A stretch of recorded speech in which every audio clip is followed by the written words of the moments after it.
Thank you very much, Your Excellency, distinguished colleagues. My name is Ibrahim Godo, representing Sokoto East.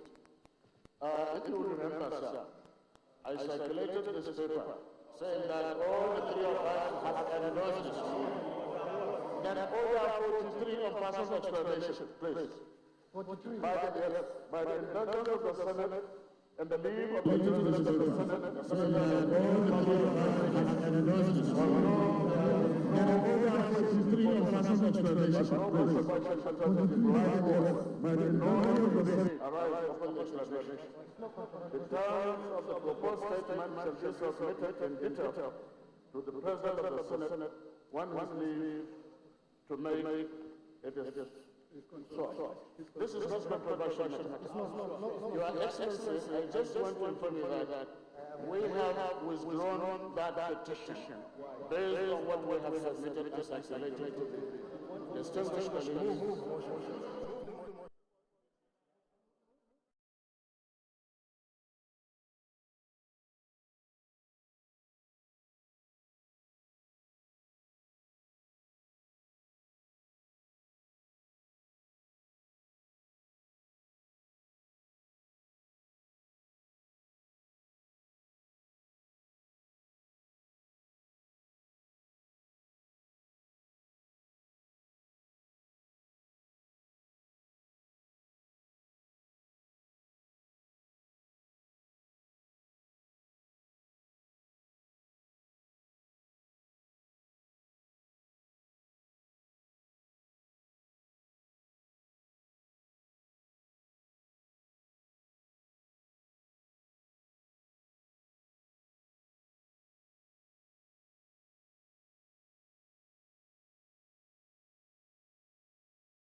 I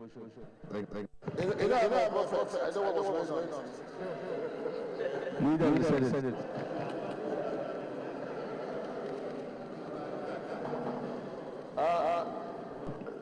Sorry, I know I called Senator Dino Malai to move the motion. Yeah, send him a line.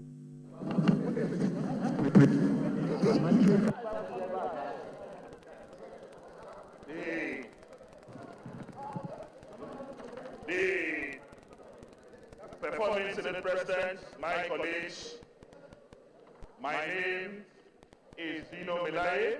I represent Kogi West. Mr. President, my respected colleagues, the Senate knows that the contract of the Nnamdi Azikiwe International Airport, Abuja, second runway was cancelled by the last administration after allegation of inflation of contract was established. This Senate further notes that the contract was awarded by the Federal Executive Council at 64 billion naira after ratification by the Bureau for Public Procurement. There is also a great need for the construction of a second runway, since the existing one is not only bad but inadequate. The Senate believes that the publication that the contract is already undergoing review and to be awarded at 63.5 billion naira as published by newspapers across the country is another attempt to steal and rape Nigerians of our common patrimony.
in a brand new airport in Nigeria.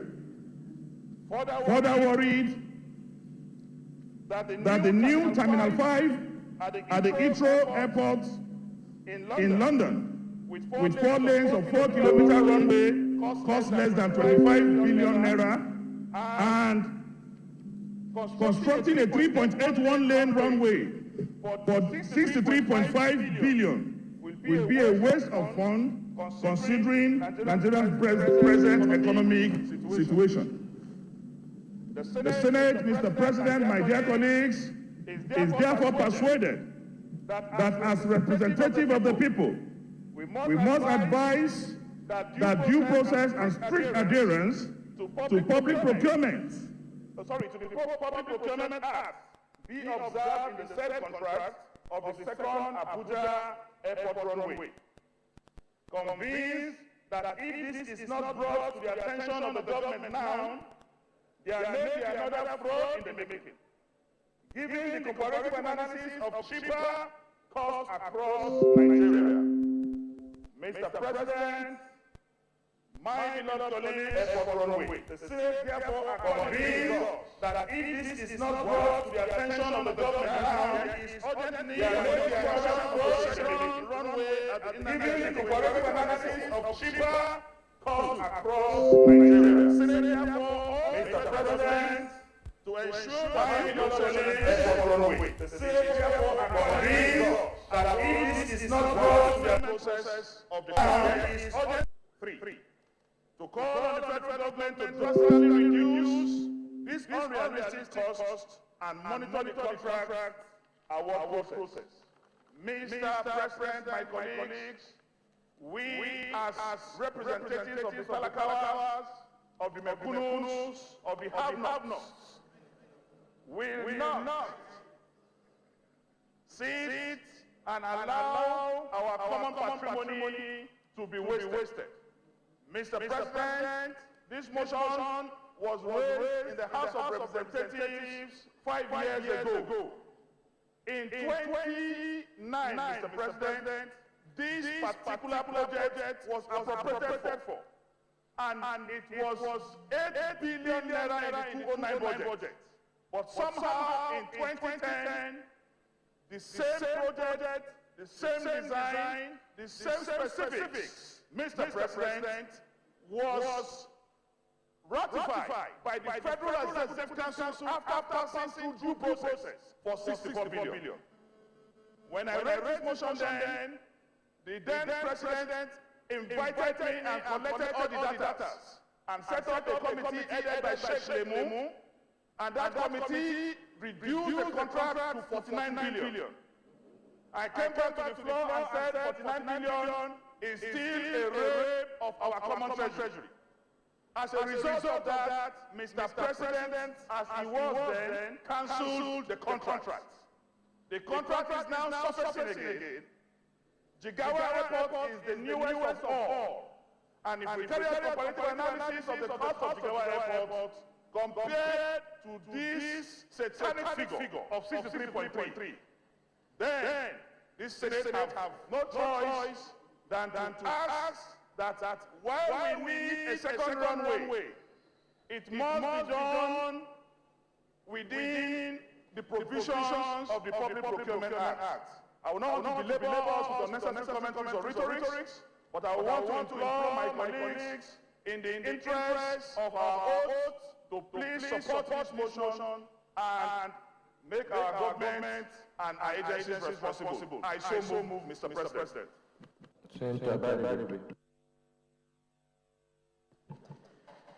My name is Mr. President, my distinguished colleagues. Einaya Baribe, representing Abia South. I rise to second this motion, ably presented by our representative of the poor, who rides a Rolls Royce. But seriously speaking, Mr. President, this is a straightforward motion. And I want to also use this opportunity to thank the presenter, for letting the world know that the PDP government that cancelled the contract also is a firm and committed government to due process and diligence and proper use of public funds. Now that there is a change in government and this contract has surfaced the same amount of money, that means the problem was not from the PDP. There must be some other people who are doing this and letting this surface the same amount of money. Tend to have, that means the problem was not from mine. And then the government comes up with this. There must be some other people who are doing this and letting this surface. Since we see and we have seen everything, I think that what we should do at this stage is to attack it by going directly to the prayers. And with the prayers, we can set the ball rolling. Bear in mind that this is on the basis of newspaper publications, and we are still not very sure that they are going forward with it. I so second. Distinguished colleagues, I think the motion itself and as seconded, I think it's very straightforward. And I think to all the other assignments for us today, we should just move straight to the prayers. Prayer one says that there's urgent need for the construction of a second runway at Nnamdi Azikiwe International Airport. Those in favor of prayer one say aye. Those against say nay. The ayes have it. Prayer two, to urge the federal government to ensure that due process and diligence is followed in the design, award, and procurement processes of the contract. Those in favor of prayer two say aye. Those against say nay. The ayes have it. Prayer three, to call on the federal government to drastically reduce this unrealistic cost and monitor the contract award processes. Those in favor of prayer three say aye. Those against say nay. The ayes have it. Distinguished, any additional prayer? Yes, Senator Dariere. In view, Mr. President has also submitted, in view of the fact that this motion keep resurfacing when it was cancelled by government in place, some people must be responsible and be held accountable. I so move that whoever is responsible for these monumental losses that government will subsidy should be called upon. Therefore, we should invite the relevant agency to explain the source of this resurfacing. The Senate. Any second? Any other additional prayer? Senator. Thank you, Mr. President. I'm Abdulaziz Muslimanyako from Adamawa Centre. I second the motion. I second the motion by Senator Dariere. Okay, I'll put the question. Senator Dariere, can you read your additional prayer against the question? I do recall, Mr. President, when President Buhari came on board, the emphasis on budgeting The prayer. Just read the prayer. all those that are responsible for this monumental loss, based on comparative analysis, the Senate should invite the relevant agencies. 1 minute. When constituted, when the relevant committee is constituted, they should investigate immediately and find a reason why this is occurring now and then. Okay, I'll put the question. Additional prayer. All those responsible for this monumental loss. That's the prayer. Just put the question. Should be investigated when the relevant committees are being set up. Those in favor of this additional say aye. Those against say nay. The ayes have it. Distinguished colleagues, I want to thank Senator Bino Milai for the motion. I think the point here is that for sure we all agree the importance of the Nnamdi Azikiwe Airport. But I think the point we are making is that we cannot continue for any of reckless expenditure. And really the responsibility is ours, because the oversight function is ours. And I think that we all have a role to play to ensure that all agencies and MDs know that those days are over, and any contract must be done prudently, and this kind of figures will not be accepted. And I hope our colleagues, once our standing committees are put in place, will ensure that not only in aviation, in any part of our economy, these kind of contracts will never surface again. I thank you for that. Leader of the Senate. Mr. President, distinguished colleagues, the second order of the day is a motion requesting that this Senate to resume the screening of persons listed on the order paper as ministers of the government of the Federal Republic of Nigeria in accordance with Section 147(2) of the 1999 as amended Constitution. The names are 1. Mr. Okechukwu Enyina Lama. 2. Mr. Nwoka Anthony Gozi. 3. Mr. Mohamed Musa Bello. 4. Malang Adamu. And 5. Aisha Abubakar. Mr. President, distinguished colleagues, you will recall that so far the Senate has concluded screening of 30 nominees for ministerial appointment. The Senate will now resume the screening of the remaining nominees. Mr. President, distinguished colleagues, in order to carry out this exercise and in conformity with our Standing Order 17, that's the floor privileges, I will move 2 motions. First, I move that the Senate do resolve into committee of whole to conduct the confirmation hearing. Mr. President, my distinguished colleagues, I rise to second the motion That the Senate do resolve into committee of whole to continue the confirmation hearing of the screening of the ministers. I so second. Distinguished colleagues, those in favor that the Senate do resolve into committee of the whole to conduct the confirmation hearings for the ministerial nominees say aye. Those against say nay. The ayes have it.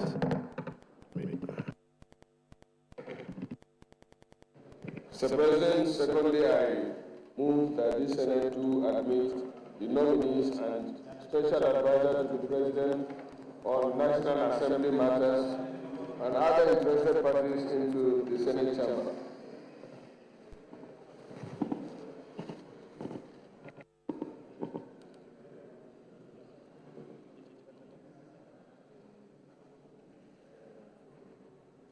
Mr. Chairman, my distinguished colleagues, I rise to second the motion that this Senate do receive the nominees, the special advisors to the President on Senate matters, and any other interested party into the Senate chambers. I second. With that secondment by the minority leader, having been moved by the majority leader, the Senate is now fully in the committee of the whole. The Senate President has now moved down to his chair below, and the mace has also been put down the table, and now it is not on top of the table, and effectively the Senate is in the committee of the whole, where senators or the entire Senate can do confirmation hearings, can consider nominations, and screen all nominations or nominees. Essentially, today, 5 ministerial nominees are slated to be considered. They include Mr. Okechukwu Enyina Lama, Anwuka Anthony Goze from Imo State, Mohamed Musa Bello from Adamawa State, Adamu from Bauchi State, and Aisha Abubakar, nominee from Sokoto State. She is the nominee that had 2 petitions against her nomination. But it is expected that the distinguished senators will still go ahead to screen her. That's Okechukwu Eina Enelama coming into the Senate chambers to be screened by the distinguished Senate of the Federal Republic of Nigeria.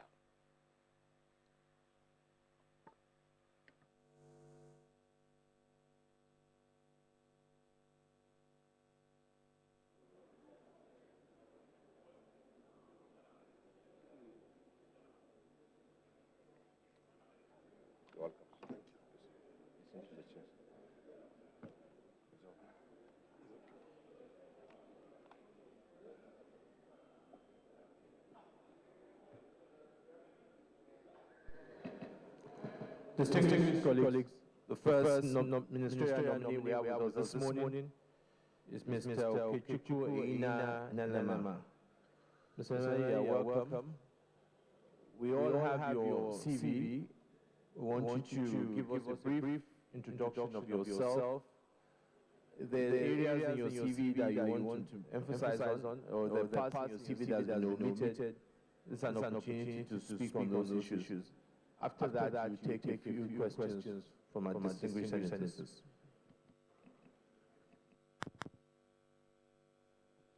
Your Excellency, the President of the Senate, Senator Bukola Saraki, Your Excellency, the Deputy Senate President, Senator Ike Kweremadu, Principal Officers of the Senate, distinguished senators, please permit me to begin by saying thanks to the senators from Abia State, who I know have been very tremendous in their support. I'm very grateful.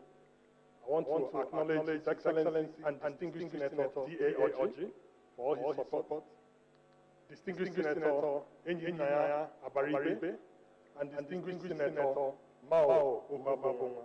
Thank you very much for all your support. Very much appreciated. I'd like to just share a bit of my background. I know you have my CV, so I'll be very brief.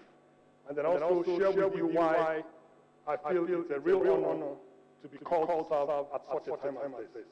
And finally, I'd like to make a few brief comments on my vision for Nigeria, which I'm sure will be the same vision you have for our dear country. A bit of my background. My name is Okechukwu Eina Nalama from Umuahia, Abia State.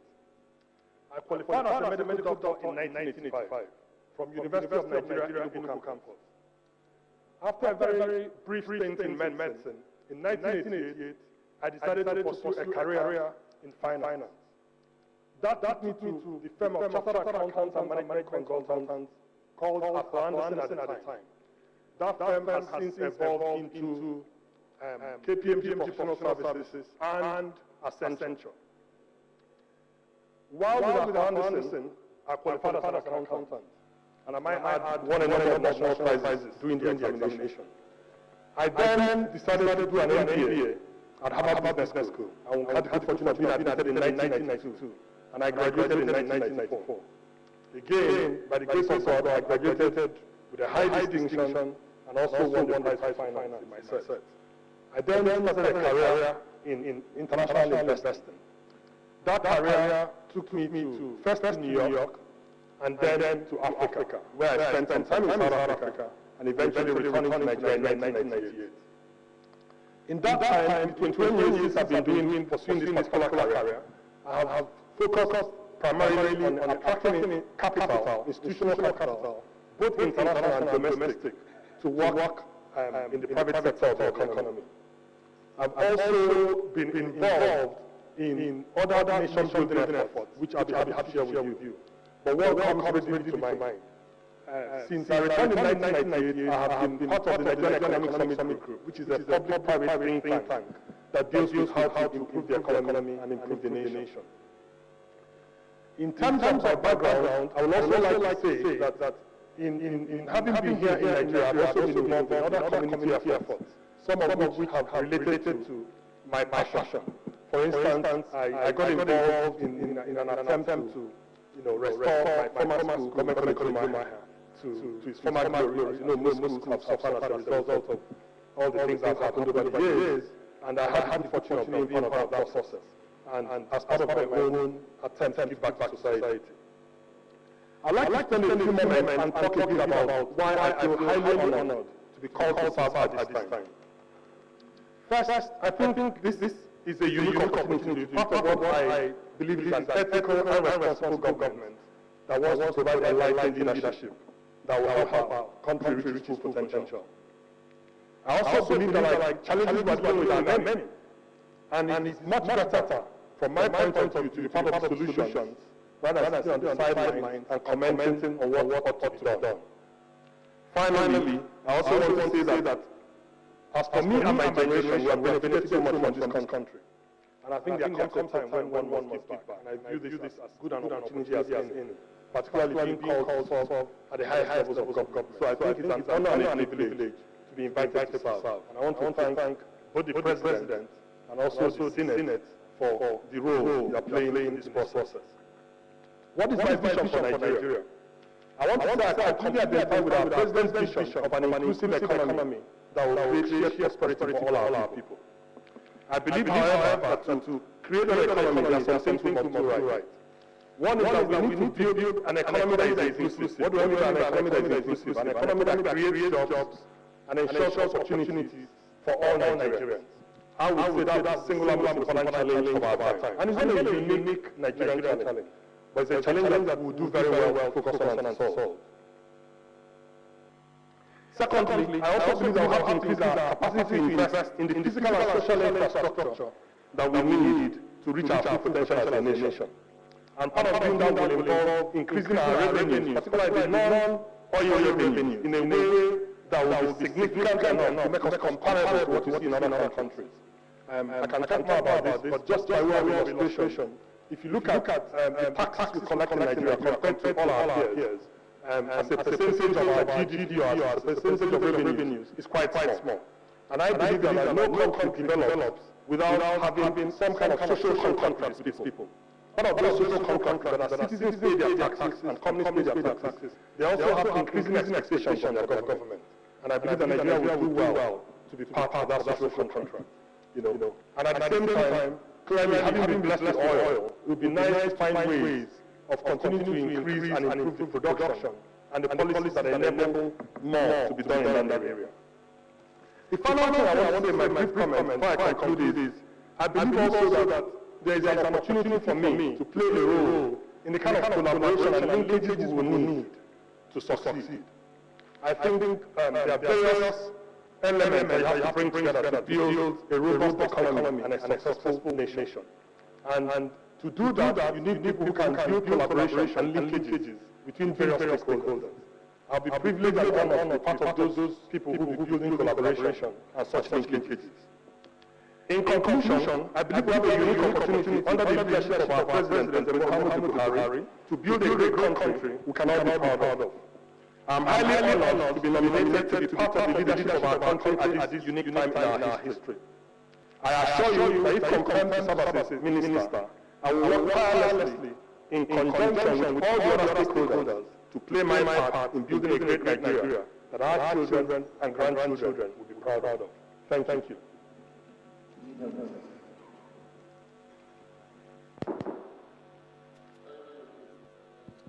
Colleagues, Senator Ali, representing Borno South.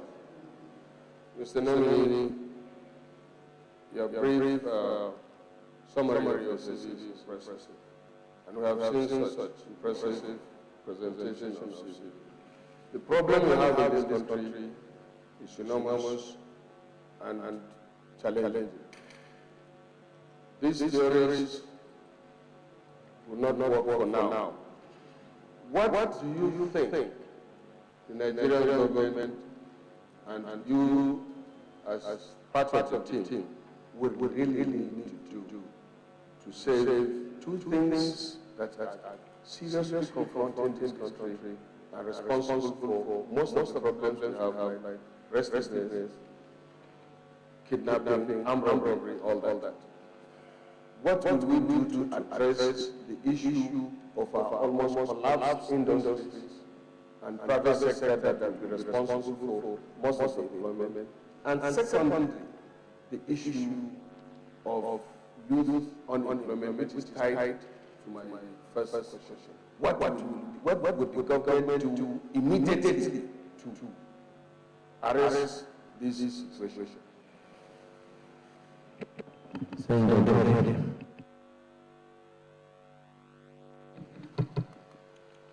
Thank you, Mr. President. My distinguished colleagues, my name is Honorable Kamade, Benwell, Northeast Senatorial District. Mr. President, I rise to speak to this eloquent nominee, Mr. Tutu, Anyana, and our Ministerial nominee. I see from your CV that you first graduated as a medical doctor, and shortly after delved into financial studies and management, getting qualified as a chartered accountant, and then went into business studies where you did master's in business administration, and you have been working in the finance industry for quite a while now. And a chief executive officer of one of the foremost investment companies in Nigeria, the Capital Alliance, which I personally know as a very, very good company. You spoke about the sacrifice that you are going to make, that those of you who have enjoyed so much in this nation are ready to plow out something back. But I look at your tax clearance certificate and your earnings for 2014 topped out at 27 million naira gross. And coming in as a minister of the Federal Republic of Nigeria under the current situation of our country, I do not see a public officer in that position, any NSNDR speaker. Have you actually appraised the sacrifice you are going to make? And if you have appraised it, how do you hope to catch up with such a great shortfall that we expect may be happening when you become confirmed as the Minister of the Federal Republic of Nigeria? Secondly, having traversed several different spheres of the industry, of the Nigerian life, I want to ask, what do you think you will contribute as a minister to turn around the economy of this country as fast as it is required to maximize the effect of that economy on the biggest problems that we have in Nigeria today, which is unemployment? Thank you. Sonny Ogoja.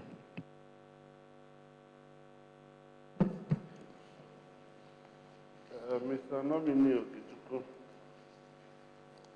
I congratulate you for appearing before us. And also I'm proud that you are an alumni of my school, Government College in Moy. So, going through your CV, no, he should not bow and go, he has a lot to contribute. Going through your CV, one can see that you are very well experienced in the economy of this country. As we speak now, there is a threat that most banks will go under if something urgent is not done. And so many other threats that suggest to us that APC has not come up with any known policy, economic policy. Who is? And for that, we are heading as if we are clueless, because if you check what is going on in the system, most people are finding it difficult to feed as we speak now. Now, with your vast knowledge about finances and economy. How will you address what we have before us? Because this country is heading downwards. And if nothing urgent is done, we shall be in trouble. We shall enter into recession. Whereas the previous government was able to handle it, and Nigeria could not be classified as one of the countries that is heading for recession. Thank you. Mr. Nominee, three main questions. The issue of youth unemployment and the issue of turning around the economy. Some of the issues. One, I'm saying that we do not repeat ourselves. The series colleagues, I think that there are two major questions that have come out. I'm just trying to ensure that anybody who asks questions of that, we should not repeat these two major issues. One, we'll give you time to address those two important issues. Issue of youth unemployment and issue that if given this position, how will you be able to turn around the economy? Then you can also take the other questions with emphasis on those two questions, and then also that we can take note of that so that other questions and no repetition. Thank you, Your Excellency. And I'm so glad that you summarized those questions that way, because in my view, those questions are very related. And at the very heart of them are the issue of youth unemployment and also how to move the economy forward. Let me try and address it in a number of ways. Let me start from what I call an outside-in answer. I think the challenges we are facing, one has to put it in context. We live at a time when oil prices have dropped in half. We live at a time when a lot of the growth that the world was seeing was coming from China, and China itself has slowed down. We live at a time when, with some of the recovery that we're seeing in the United States, a lot of the so-called emerging economies, of which I will include Nigeria, meaning more developing countries, are seeing funds being taken away from them, or taken back from them, and flowing back to the West in some respects, and creating further turbulence in those economies. And I think all these things create pressures on our own economy. And some of the things we are seeing, at least this year, including the slowed growth. I mean, Nigeria for the last 10 years grew at about 7% on average, although there wasn't much employment, and I'll come to the employment issue. And recently, in the last year, it's been growing at roughly 3% this year, 2015. So these are challenging times that we live in. And the first thing I would say is that, like, to solve this kind of problem, we need a shared vision for this country, and I might add for this government, of what are those things we will do. Because the thing about an economy is a system. If you pull one lever, it affects all the other levers. You know, so we have to think in terms of what are the monetary policies that will support the economy to grow. You know, whether in terms of interest rates, our view on inflation, and of course our view on foreign exchange rates. Then we think about fiscal policies in terms of what do we want to emphasize. In my view, I think it's appropriate to emphasize those areas that create what I called earlier inclusive growth. All growths are not equal. There is growth and then there is growth. In fact, in the private sector, we talk about quality of earnings. You know, not all earnings are the same. And the same thing about growth. My sense is that the kind of growth you need, that the growth that takes place, some people at times talk about the real sector, industrial sector, things like agriculture, manufacturing, making sure that those sectors that create jobs as they're growing and as the businesses are expanding, you know, get more incentives and more support and more of an enabling environment, you know, to grow. And part of it is having an abundance mentality. My view is that, like, the potential of this country is enormous. You know, but to realize that potential, we would need to make sure that the things people need to do their work, whether it's in terms of what economists will call factors of production, in terms of capital, in terms of labor, and in terms of all the other things that they need that will help them, that will provide it. I believe that, like, the key for any government, including this new government, is to work cohesively and not work in silos. Because in the past, what has happened is that at times you have people doing different things, but these are discordant notes. They're not playing together and are not producing what you might call a compound result, which is what you want, a multiplier effect. So I would say that, like, the economy, we have to focus on supporting the industries and the parts of the economy that will create growth. I also should make the point, which I made earlier, about going well beyond oil to think about non-oil sources of revenue. If you look at the issue of taxes. I believe that there is a lot of room to improve there. And it's not because the tax laws, there's anything wrong with them. It's more to do with compliance by all the people who are active in the economy, in a way that the government then has more revenues to work with, to apply to these areas we're talking about. Because ultimately, when you look at an economy, it's still about how big are your revenues, how big are your costs. And it's the difference between that you have to invest in capital projects, which is the last comment I'll make on this, infrastructure. That in order for an economy to grow, you need to provide an enabling environment, both in hard infrastructure, things like roads, things like rail, and in soft infrastructure. And the enabling environment in terms of legislation, in terms of judiciary, and all those things. And my view is that, like, if we are committed, we can get the results we're looking for. But it will take all of us pulling together in the same direction to get those results. Now, in terms of youth unemployment, I think there are two things we have to tackle. One is to make sure that our youth are getting the kind of training that will help them be gainfully employed. I think the era when you got paper qualifications is not where we are today. So whether it's in terms of training, in terms of vocational education, we have to make sure that our youth are equipped. And then secondly, we have to create opportunities for on-the-job training.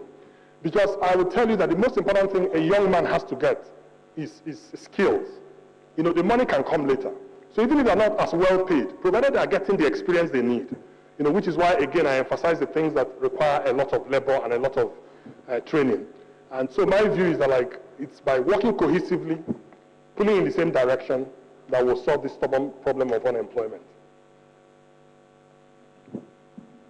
Senator Ayusa.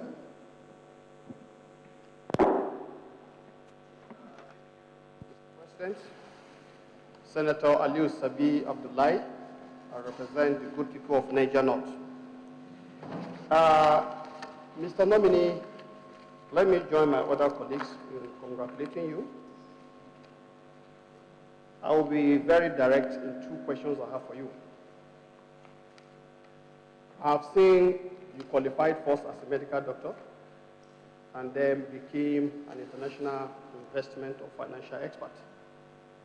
Now, how can you help this country to attract investment in the area of our health facility so that we can reduce or bring to the barest minimum the current outflow of medical tourists from this country with its attendant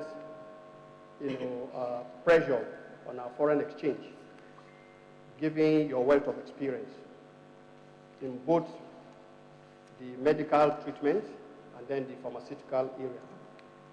Now, the second question I have for you is, given your expertise as a financial analyst, and if you look at the document you submitted as tax document, do you see that document as appropriate for you to carry out an analysis of somebody giving you his tax record? Thank you. Senator Ben Bruce. Senator Ben Murray Bruce, Bios East. Okay, Chuku, I have read your CV, and I just want to make a few observations and ask you a question. Historically, ministers that I've been in contact with in the past 5, 6, 7 governments say the right things when they seek public office. Once they get into office, they stop reading, they stop communicating, and they become reactionary. Nigerians, by nature, are very industrious, they're very creative, but the government never encourages creativity. Let's give you an example. Automobile policy of Nigeria. We are assembling cars today. The technology for the cars we are assembling today are 60, 70 years old. The automobile industry are making cars of the future, but there's no car being assembled that is less than 50 years old in terms of basic technology. So that's the fundamental problem. So the rest of the world will dump their factories in Nigeria, and we will pollute the environment because there was no thought process in making this work. If I sat down with my colleagues and I say to them, as an example, that the car of the future is hydrogen or electric, they won't understand what I'm talking about. But that is the way of the future. Government has to lead. The question is this. The question is this. Government, what do you intend to do to lead our nation to prosperity? What would you do if you were Minister of Finance or Trade and Industry in terms of having money for research and development? What would you do to help the people and not oppress them and leave us in the 17th century? Thank you.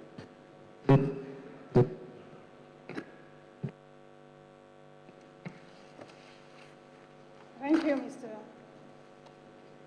President, distinguished colleague. My name is Bintu Masigarwa. I have two questions. I think one of it has been answered.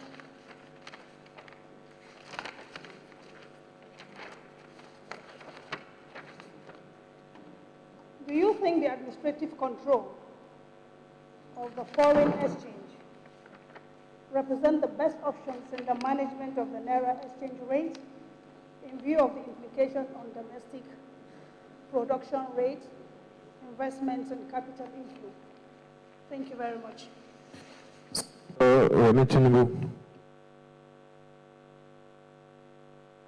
Thank you, Mr. President. My name is Senator Oluremi Tinubu, representing Lagos Central Senatorial District.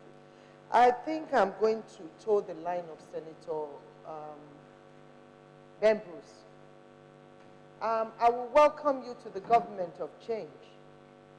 And a lot of people struggled for us to have a change in government. And one of the things we see that when ministers come in, you see all the people you see here, we all have one qualification or the other, but we represent the people. A ministerial appointment is also a political appointment. Someone once said management is technical and leadership is inspirational. You represent a state which is Abia State, and that is the state where Senator Baribe comes from. We, as the, Senator Gwaji mentioned that APC didn't have any goal, or what did you say, we didn't have plan? We do have plan. We didn't have what? We do have a lot of policies. I said, can you, I have the floor. I do have the floor, can you just give me a minute? I said, forget about the question, and can you, Mr. President? Distinguished Senator Remitumbo, can you put the question? Okay.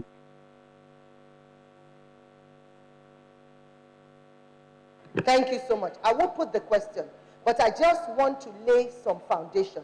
It's out of that, but we believe that being a government of change, the people's expectations are high. And then we see his CV is quite robust. But we want an appointment, which is a ministerial appointment, to work with the people. You take what is wrong with Abia State and then take it to the Federal Executive Council. I know you understand me. I see you are nodding. And that is what we want. Please, please. And that is going to answer to that. Is the question. Are you going to answer to that? That's the question. Thank you. Distinguished Senator Remy, I'm doing my best to protect you, but we need that question now. Thank you, Mr. President. He does understand the question. I want you to tell this Hello Chamber what you have for the people of Abia State. Are you going to be what? Wait, it's part of Nigeria. They all come from different parts. So we want to see what you will have for the people that you will take to the Federal Executive Council. I congratulate you. Thank you. Thank you, Mr. President. Senator Stella Adwa.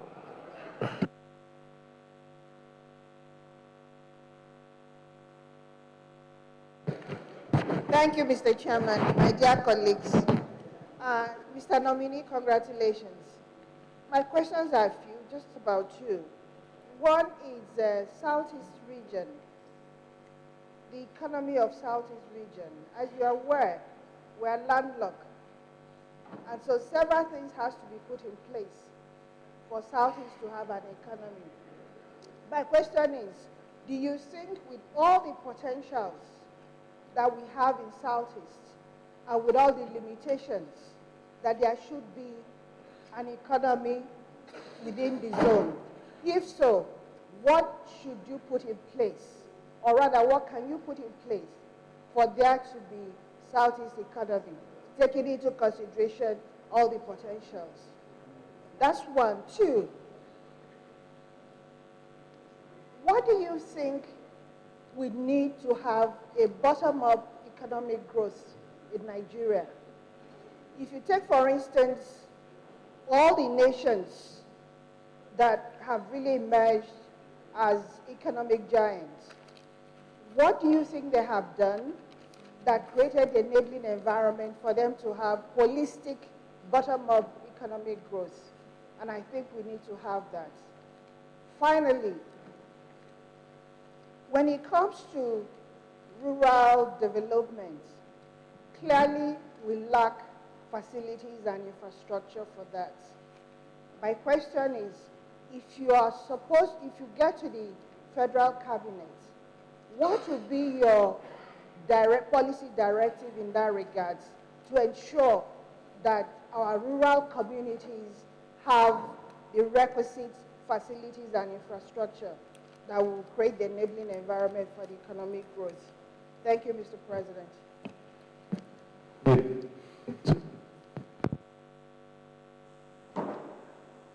Thank you, distinguished senators, for all those questions, all excellent questions. And I would like to again combine them with the kind permission of Your Excellency, the Senate President. One of the running themes is attracting investments. Let me say that the last 21 years of my career has been focused on attracting investments. Admittedly, it's been in the private sector, but I can assure you it's as hard to do in the private sector as it will be to do in the public sector. What is at the heart of it is basically that if one is going to attract investment from other parts of the world, we have to recognize some ground rules or truths.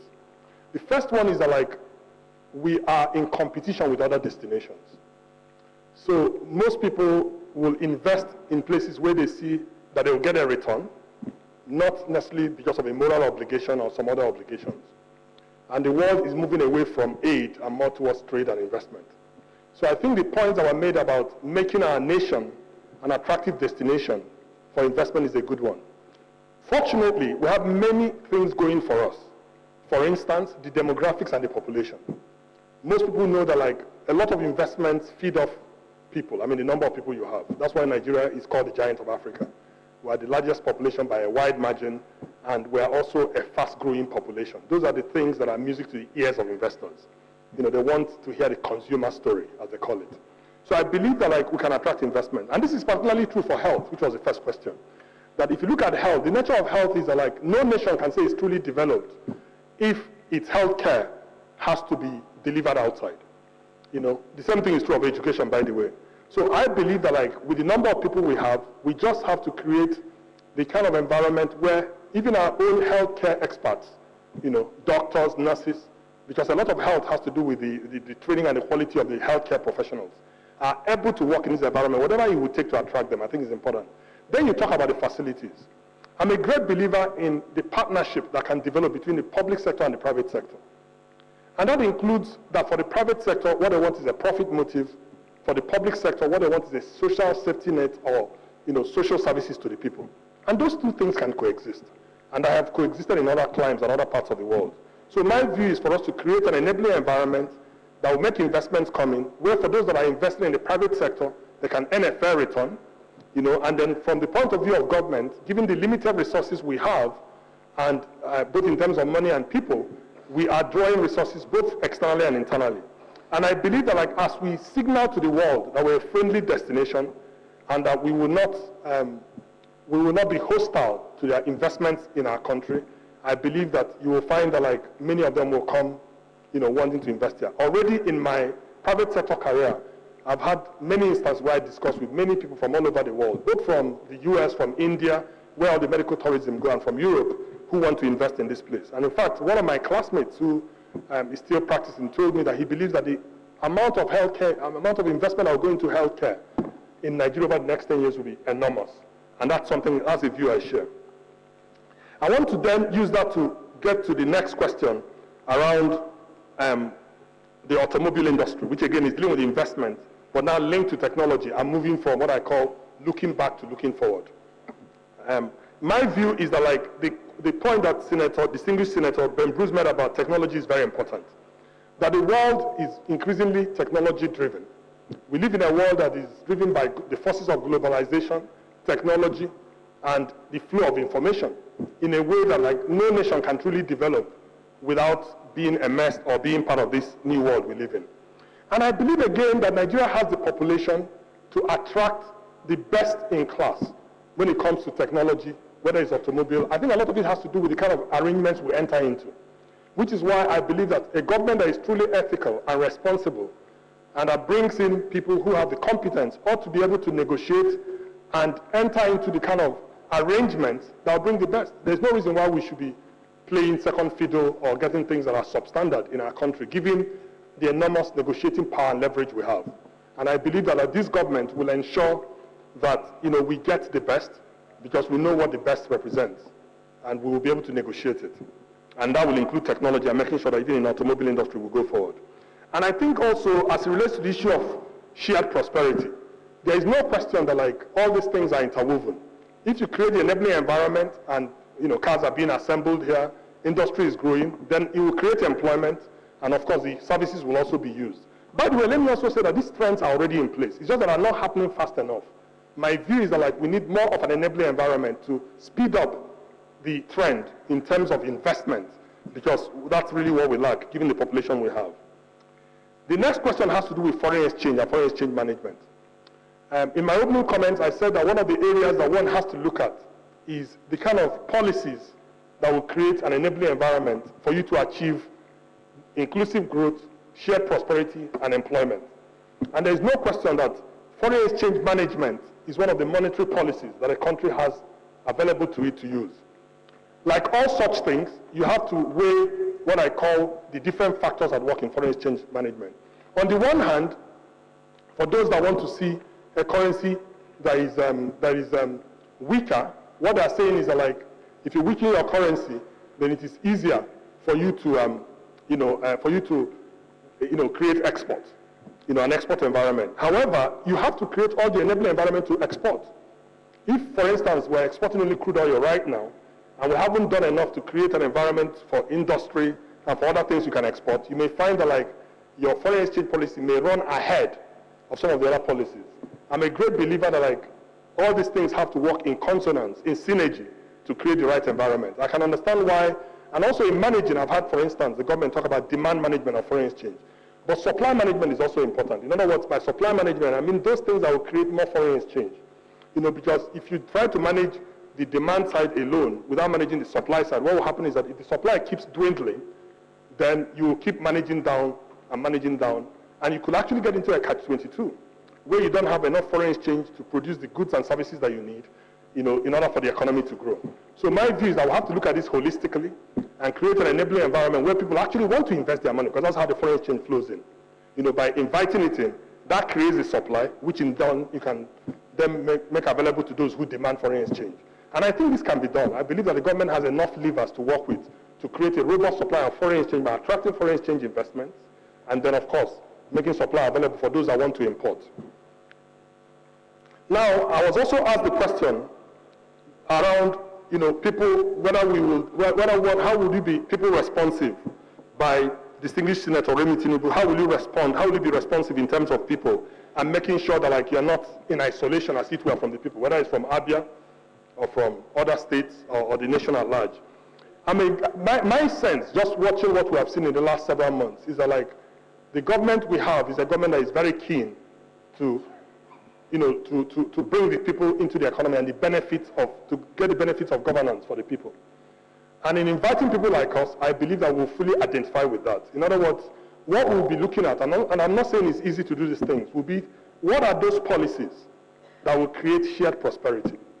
What are those policies that will create employment? What are those policies? And I'm not far-fetched. I mean, you have to look at infrastructure. There is no question that if you invest in your future, which is what infrastructure is really, you create growth over time. But if you invest only in consumption, or if you're spending all the money you get, then you get into a diminishing return situation. You also have to look at, like I said, at favoring and supporting those initiatives and industries and sectors that would attract employment, because employment in itself is a major problem. When you talk about people being responsive to them, what do they want? They want to have jobs to do, and they want to be part of the economy. They want to be integrated into what is happening rather than watching from the sidelines. The final thing I would say is that no nation develops on its own. It's very important that we are an environment that is positive for investors to come and invest. And I believe that many people would like to invest in Nigeria if we will welcome them. And I believe that our president has already shown it, and this government will show that we are prepared to partner with the international community to build a great Nigeria. I was asked about the Southeast economy. My sense about the Southeast economy is that it's not, the Southeast economy needs a lot of support, but even more so does the Northeast economy, and so does a number of other parts of it. So my sense is that we have to create the kind of enabling environment for each of those sectors of the economy. So if you look at the Southeast, I know that the president the other day was in Cross River State to launch, to launch like a road that was going to be constructed that would help improve ships and a port facility there, and also attract more investment and activities in that part of the world. That's how one attracts, helps an economy to grow. So I believe each of the regions of Nigeria should be made a cluster, and activities should happen around those clusters so that everybody is not migrating to just one particular place in the entire economy. And we will need that in the Southeast, we need that in all the regions of the economy. I think the final question I'd like to address is the question around bottom-up economic growth and creating rural development. And I would say that the answers are very similar. One is to make sure that each of the regions have things that make them attractive, to invest in. And that we invest in those regions by creating infrastructure in each region. Because what tends to attract things away from regions is that when they don't have the facilities, then people go to where those facilities are. And I also believe that as the various governments at the state level and the local level also want to attract investment, which is what I'm seeing across board, you'll find that we'll create a healthy competition for investors, to travel around the country rather than staying in just one part of the country. Senator Chipi. Our President and distinguished colleagues, Mr. Nominee, in this very chamber, at least today, 4 people who not too long ago were at your alma mater, Government College Umaya. I was interested because my best friend during my undergraduate days, Austin Efosa Uwaifo, was also alumni of that school. But I was disappointed at how falling the structures of that school had become. And I know part of the reason for that might be because Government College Umaya used to belong to Eastern region that has now become 9 states, the 4 of the South-South and 5 of the Southeast.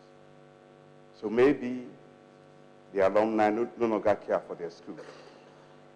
Looking at your CV and the kind of money that my distinguished colleagues said you had made, and others successful alumni had made, I want to ask you what people like you and Senator Sonny Obuji are doing to make sure that you make Umaya as good as it was when you were there. Question number 1. Question number 2, because you don't have to become a minister to actually serve your people. It can begin at that level. My second question has to be with the fact that in most recent times, I have been saddened when we have ministers who return to their states and constitute themselves into alternate power centers, making life difficult for their elected governors. I believe you are probably very sympathetic to my own party, but I don't want that kind of misfortune again to befall Nigeria, where a minister will go to the state and basically become a terrorist on the elected government of the state. I want to ask you, I don't want to make it partisan, really, because these are enduring principles that as Democrats, we must respect, especially in a federal setup like ours. So I want to ask you that if, by the grace of God, you are confirmed as minister, will you cooperate with the government of your state, even if that government from a different party? Thank you.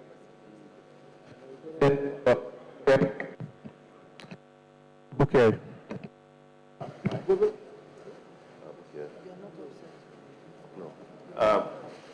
Mr. President, distinguished colleagues, my name is Abubakar Kyari, representing Borno North, Borno State. Mr. Nominee, I want to take you back maybe 30 years ago when you were practicing medicine. And of course, looking at your wide horizon of knowledge, both in medical field and also that of the financial aspect. But mine is going to be, my question is going to strictly based on health areas. Today we find situations where and when accident victims get themselves to the hospitals probably on their own or maybe by some innocent bystanders. They are rejected simply because they lack maybe what they call police report or maybe an escort by the police. And sometimes it costs their lives. They'll be sitting in the emergency room simply because they're required to present a police report. Not only accident victims, but also victims that are affected by maybe a violent attack, as in the case of what we have in the Northeast today. So I just want to ask a brief question. What is your take? What is your idea? What do you think that can be done to avert such huge loss of lives? Because we keep losing citizens as a result of mere policies that do not make sense today. Thank you. Gilbert Noji. Thank you, Mr. President. My name still remains Senator Gilbert Noji, Enugu East. Mr. Nominee, as you can see that one of the greatest problems facing this country is power. What can you do, or how can you advise Mr. President in solving this problem of power center in Nigeria? Then number two question that I have for you is, who are the present owners of Union Bank of Nigeria? And what happened to the shareholders and pensioners fund in that bank? Thank you. Thank you. Thank you, Mr. President. My name is Senator Sam Anyang. I represent Imo East in Imo State. Mr. Nominee, just very few questions that require very straight answer. If you are cleared and confirmed by this Senate, as a financial expert, do you think when you have so many chartered accountants and so many chartered auditors, do you think in your wisdom that you subscribe the importation or invitation of foreign auditors to do a forensic auditing of the books of our parastatals in Nigeria? One. Two, over the years, people have lost confidence in the Nigeria Stock Exchange.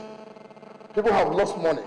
What will you do as a financial expert to revive the situation and rebuild the confidence of Nigerians in the Nigeria stock? Finally, I will ask, do you think that Nigeria is facing economic recession? If your answer is yes, how do we arrest this situation? And if your answer is no, what do we do to prevent such a situation? Thank you very much. So, Rafi Ibrahim.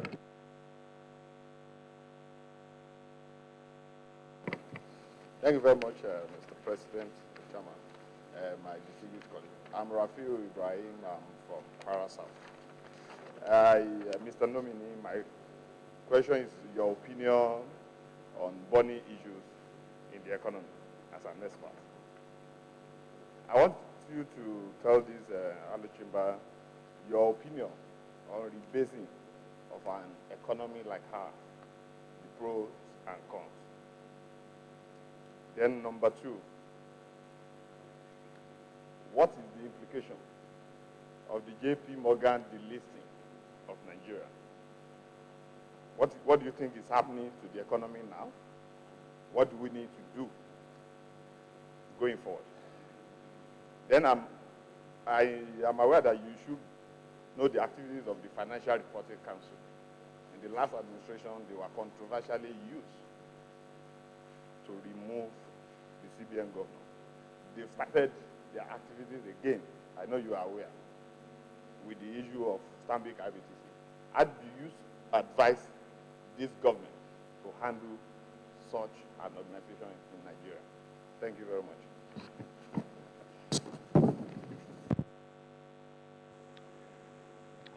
Thank you, distinguished senators, for all the questions, and I'll take them one by one. The first question was around Government College Umuahia and what can be done to arrest the decline and bring it back to its glory. I'm happy to receive that question because I share the same burden.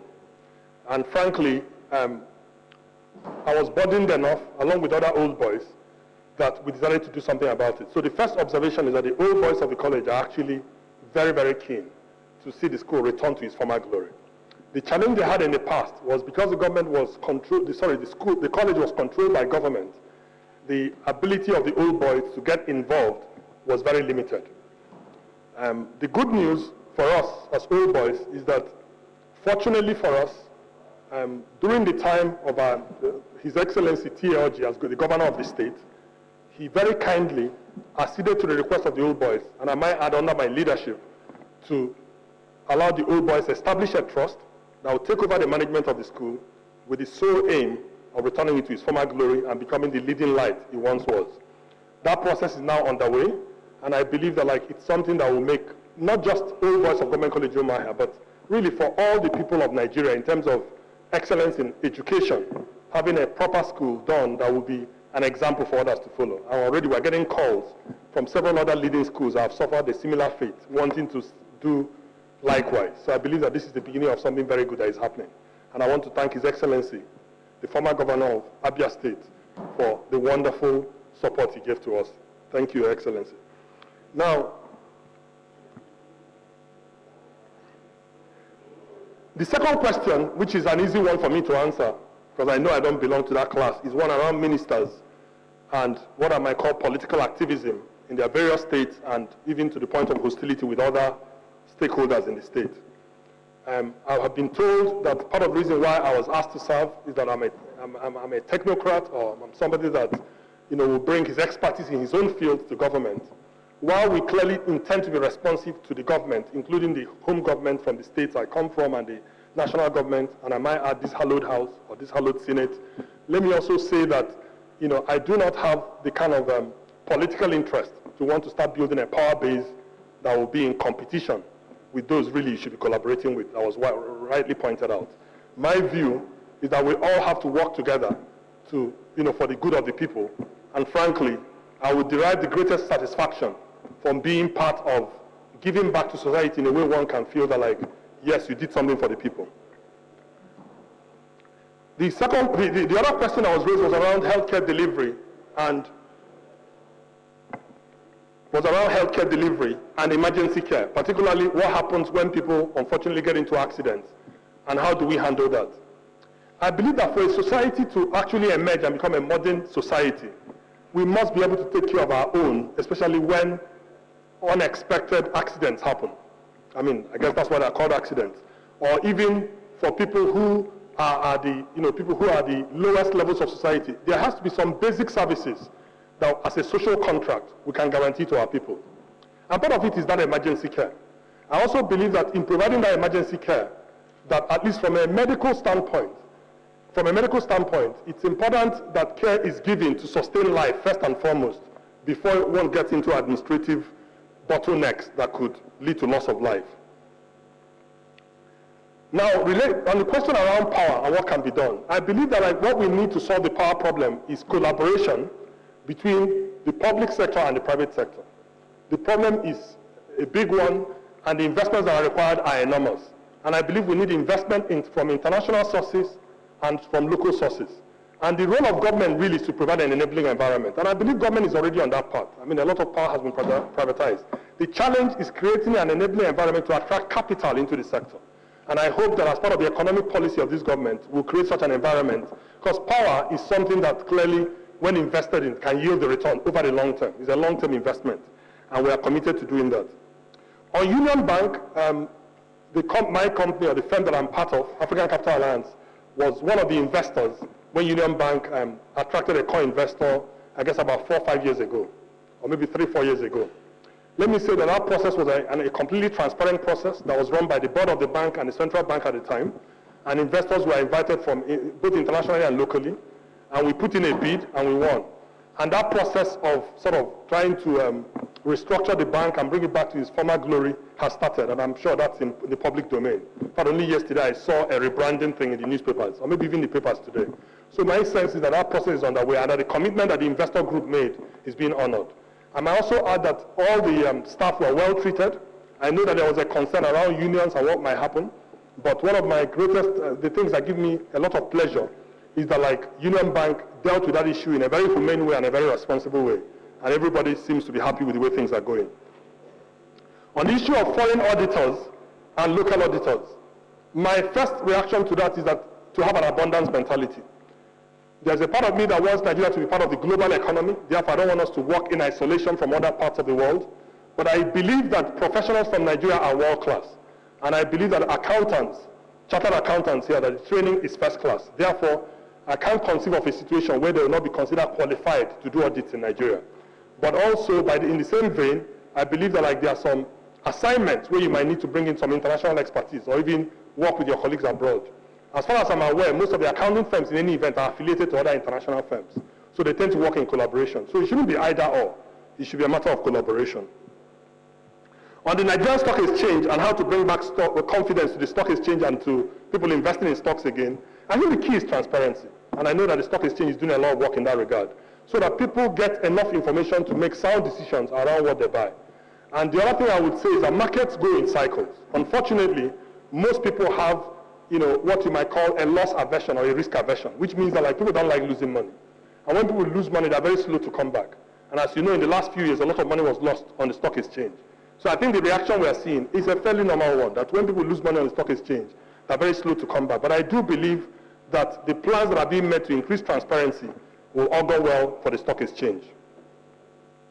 What can be done to make sure the economy doesn't go into recession? I think that was part of the question I answered earlier, because the key is to create inclusive growth.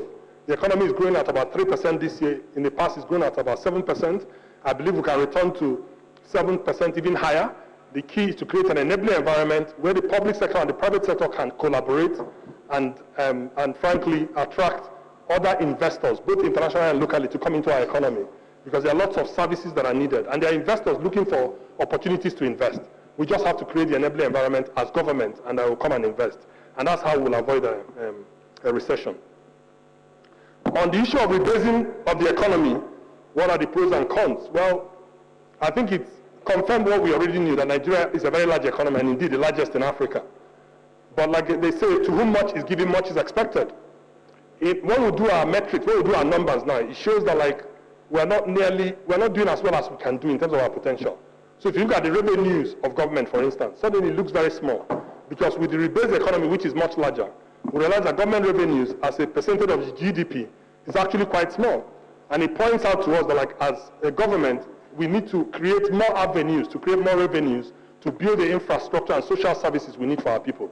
So I think it's just brought Nigeria into the spotlight. And the key is to use that, to gain positive grounds in terms of moving forward, rather than being defensive and blaming other people. My view of the JP Morgan delisting is that, like, markets are very risk averse and they like certainty. So what has happened is that, like, as we create more macroeconomic stability, whether it's around foreign exchange or whether it's around other factors in the economy, the investors will come back. And I believe that the reason why Nigeria was delisted was probably a concern about being able to read the direction of the country. And I believe that direction is going to become much, much clearer, even as this government gets well underway in delivering on the promises it's made to the people. The final question was on the Financial Reporting Council and whether its level of activism is too high. Well, what I would say on that is that, like, the objectives for which it was set up will have to be, I will encourage FRC and all the stakeholders to stick to the objectives for which they were set up. Because this has to do with creating an enabling environment, regulatory standards, and so on. And I believe that it is possible to have a non-adversarial relationship between those that are regulated and the regulators. I think what comes through for me, having not studied the issue at all, is that that situation has become adversarial and therefore not healthy. And it would be nice to find a way to create the right atmosphere for regulators to do their work and for the players to also conduct their business. And before you take more questions, I'm just going to do a couple more questions. Because the word of inclusive growth and enabling environment. And if you are confirmed as a Minister for Finance, what is this enabling environment that you intend to put forward? Because you'll be leading the economic team, you'll be the first one to advise Mr. President. What is this enabling environment, in your view, that you are going to? Because a lot of people have spent time on this because we're concerned with the issue of the economy. What is this enabling environment that you'll be pushing forward? Excellency, Your Excellency, the Senate President, let me summarize it the following. I'll use bullet points in the interest of time. I think the first thing that creates an enabling environment is to have a clear vision for the kind of country we want to build and the kind of economy we want to be. So people understand the vision and buy into it, both locally and internationally. And I think as a government, we must do that. The second thing is to have the degree of macroeconomic stability, because when people are investing, they want to get a return. And one of the things that can scare investors is if they think there will be a lack of stability or inconsistency in policies and so on, to set a policy direction that people can work with and therefore plan with. The third thing that is needed to create an enabling environment, in my view, is, and it's simple but very important, is to signal that we are actually friendly to investors, that we like people to invest, and that we appreciate them investing. You know, so some countries or some governments are considered investor friendly, some others are considered somewhat hostile. I believe as a country and as a government, we must do everything possible to signal that we are friendly to investors, and that if they have legitimate issues, they will be addressed, and they will be addressed responsively and transparently. You know, and then the final thing I would say has to do with infrastructure. You know, there's a lot of infrastructure that on the surface may not look like is an attractive investment for any one player in the economy to do. That's where the government comes in. I believe that by creating both the soft infrastructure, which is judiciary, you know, and security, and the like, and the hard infrastructure, things like power that we talked about earlier, roads, rail, and all the other facilities, then people can come in and conduct their own business. That's what we mean by enabling environment. And I might add the final thing that we mean by enabling environment is where government itself is not a competitor. It's like being the referee and you're also playing. Because if the government is an active player in a field, it tends to, at times, I mean, I'm talking about in terms of conducting business, it could detract from being an enabling environment because you want to encourage people to play while you regulate them. Okay, let me take the last few questions. Senator Barrow.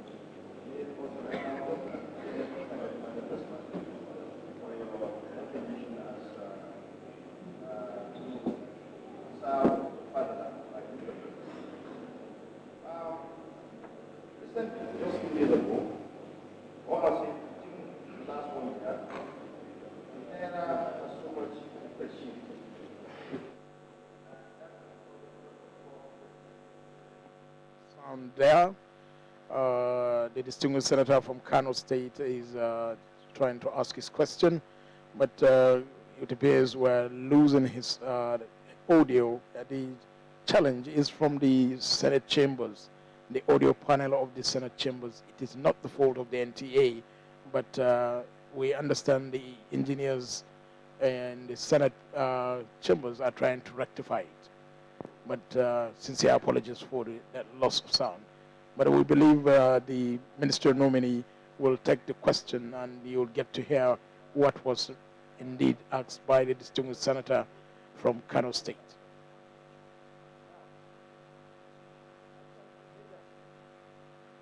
The distinguished senator from Kano is Barrow Jibrin.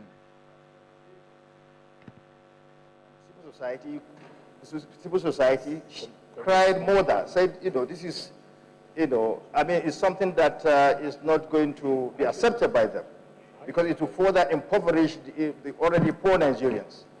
So what is your take? In a plain language, don't go technical on this.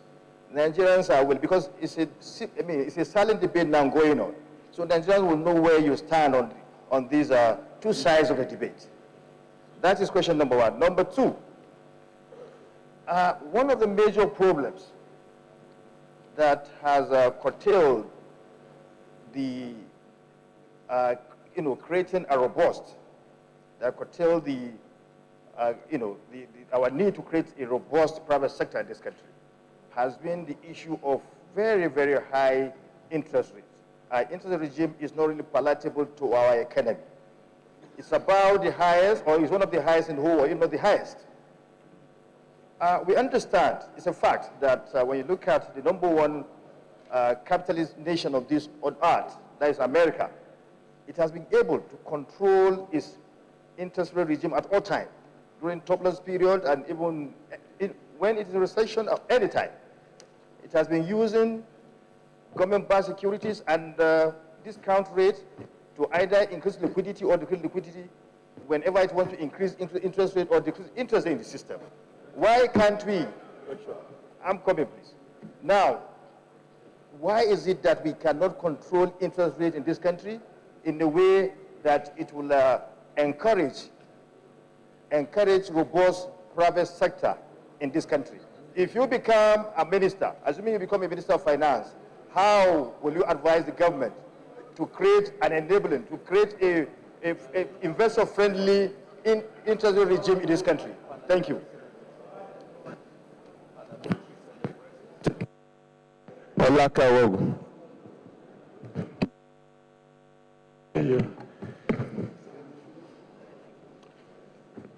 Mr. President, distinguished senators, my name is Olaka Wogu.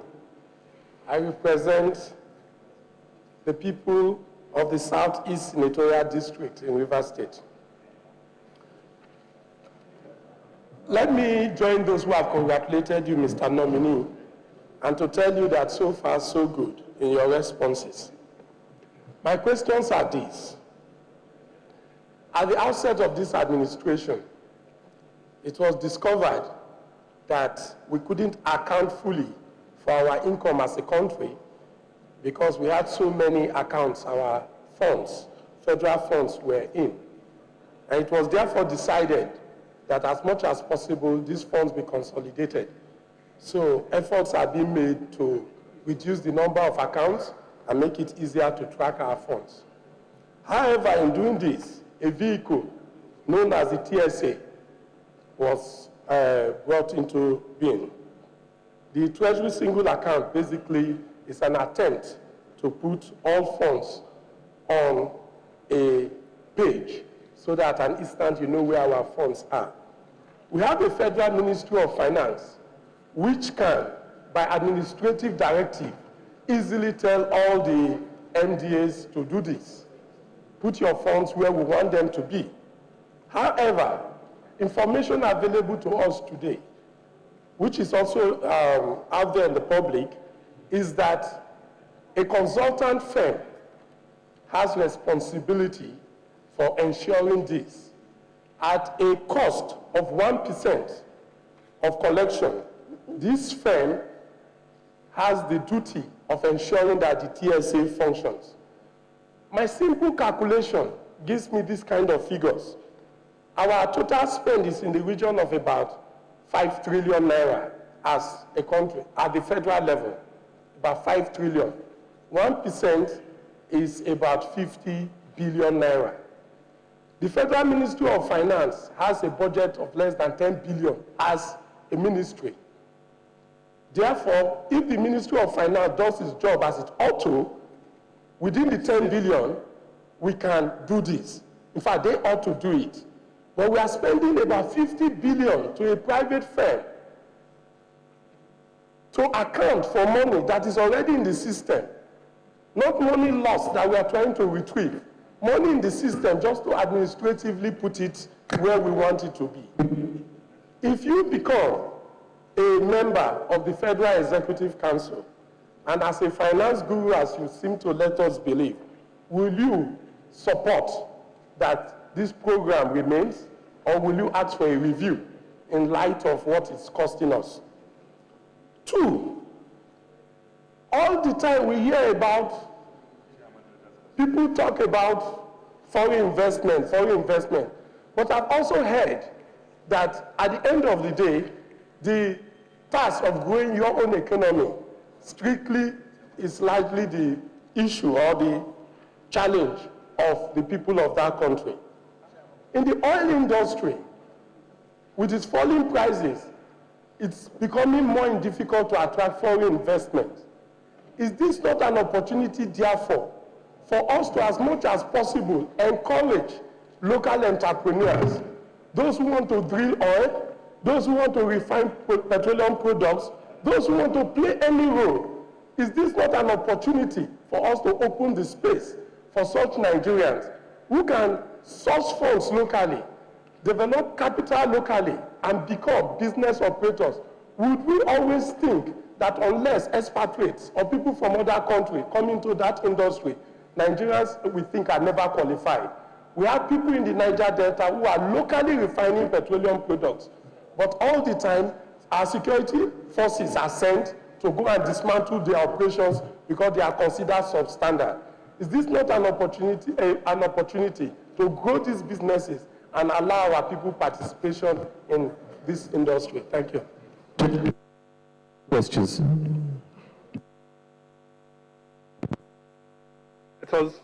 I'll again take the questions one after the other. The first question was on the subject of Naira devaluation or, currency devaluation, and I was asked what's my take on this.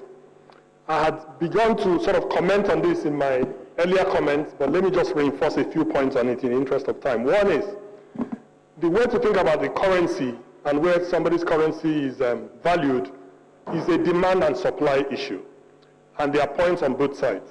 My sense is that while one could manage one side, the best practice and the best way to do it is to manage both sides of the equation. Work at those things that will create increased supply of foreign currency, and then obviously create an opportunity for those that want to demand it. I believe that the concern that the present government has is that, without doing enough to address the things that increase supply, that if you continue to devalue the currency, that you might not get the benefits that come from a devalued currency, which is increased exports and so on and so forth. My view is that that has to be a central part of this vision that I talked about, an economic vision, at least for an administration like the current one, to think in terms of how do we make sure our policies, monetary policies, fiscal policies, and the entire economic vision for the country are all working together, because these are tools, to be honest. That's what they are. They're tools of managing an economy. And you can't actually deal with it in isolation. And I believe that the comments that were made by the former central bank governor is a point of view that reflects, frankly, what a lot of people think. But there is also there are also other factors you have to take into account as you design the economy. And I believe that that's something that will be a very important assignment that we'll have as we go into government to work on it. But it's not something one can take a view on without actually looking at all the factors that are at work when you're dealing with currency management. But every country has to manage its currency. On the subject of high interest rates, I'm a great believer that we need lower interest rates to stimulate industry and for a better economy. However, without getting into any technical jargon, there is a trade-off between interest rates, currency rates, and all the other factors. One of the reasons why interest rates are high may well be that the currency, if you lower the interest rate, will come under even greater pressure. So the thing to keep in mind is that you have to look at this thing as a whole system, but I do believe that the direction has to be in favor of lowering interest rates because it creates employment, it improves industry, and therefore I will give priority to things that will tend to lower interest rates over time while creating a macroeconomic stability.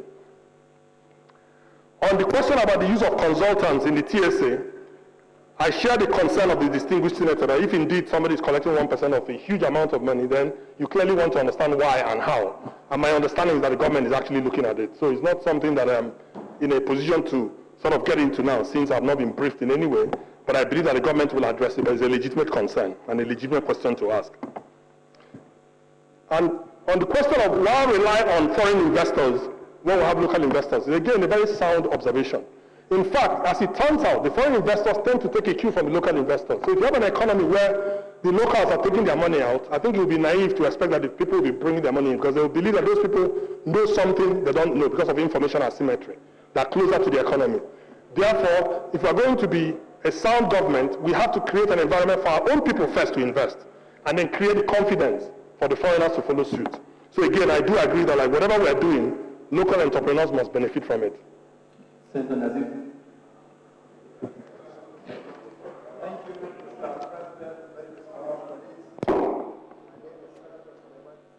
I represent Bauchi North. Mr. Ministerial nominee, you have spoken very well. You are indeed very versatile and highly multifunctional. You have answered so many questions, you've evaded some. We are more concerned today on political issues. And my sister put a question to you, you evaded. You are nominated a minister from Abia State. My question is, I want you to tell this Senate, and indeed Nigerians in broad terms, how would your appointment as a minister of the government of the Federation add value to the people of Abia State? Direct. I asked him, I have the floor. That's one. Mr. Nominee, lack of maintenance culture in Nigeria by Nigerians have reached an alarming proportion. Its effects on public properties and other properties have affected government at all levels. How would you solve this problem? Number three, again, there is an endemic practice within the banking sector. You are an accountant and a doctor, where some banks are of the habit of employing beautiful single ladies, giving them outrageous targets. We are talking about ethical corruption here. These ladies do not even know how to balance an account, but yet they are given outrageous targets, and this has given a lot of exposure to prostitution, and some of them call it executive prostitution. This is a government of change. What is your take on this? How do we solve this problem? Thank you, Mr. President. Senator Matthew Rogede.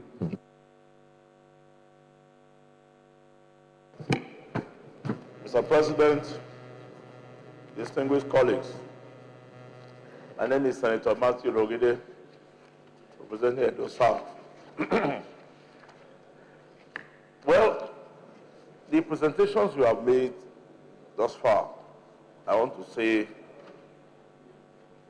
it has been a very good exposure. But I think as a minister, excuse me, there's a lot you have to contribute to the well-being of the federal government. But you'll find out that over the years, budgeting in Nigeria has become an annual ritual. Because there's huge disparity between what is achieved at the end of the day. And then, of course, the figures that are bandied. So much so that NDAs fall on each other. Either the minister that is in charge of finance or the minister that is in charge of the economy. Everybody wanted to get releases to be able to meet with the obligations that were intended when the budget was put in place.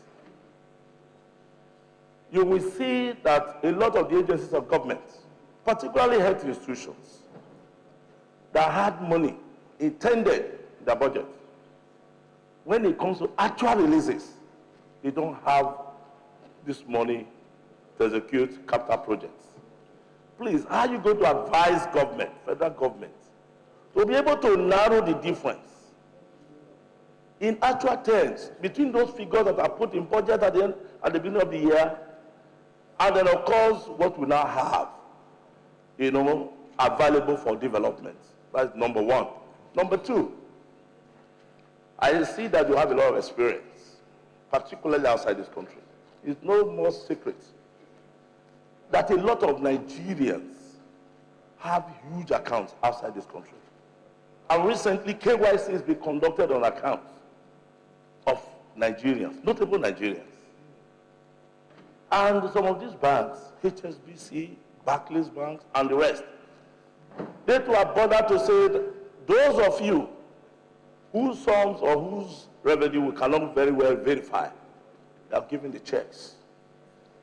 These checks are in the hands of some of us, some Nigerians, wanting to lodge, or where to lodge these checks.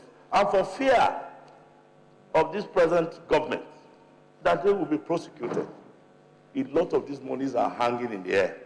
Will you advise that the federal government grants them amnesty so that this, within 6 months, so that these people can make their lodgement in Central Bank of Nigeria, and that Nigeria can take the benefit of well over $400 billion that we can recover from these persons who have been saboteurs and their cronies too, that are even stealing this money from them. Because we need a lot of money to be able to cost development in Nigeria. So will you advise federal government to grant economic amnesty to these people who have these huge sums in their possession? Thank you.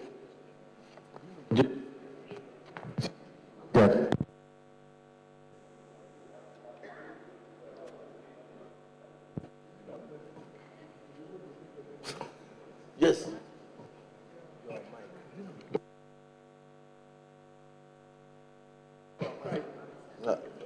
Well,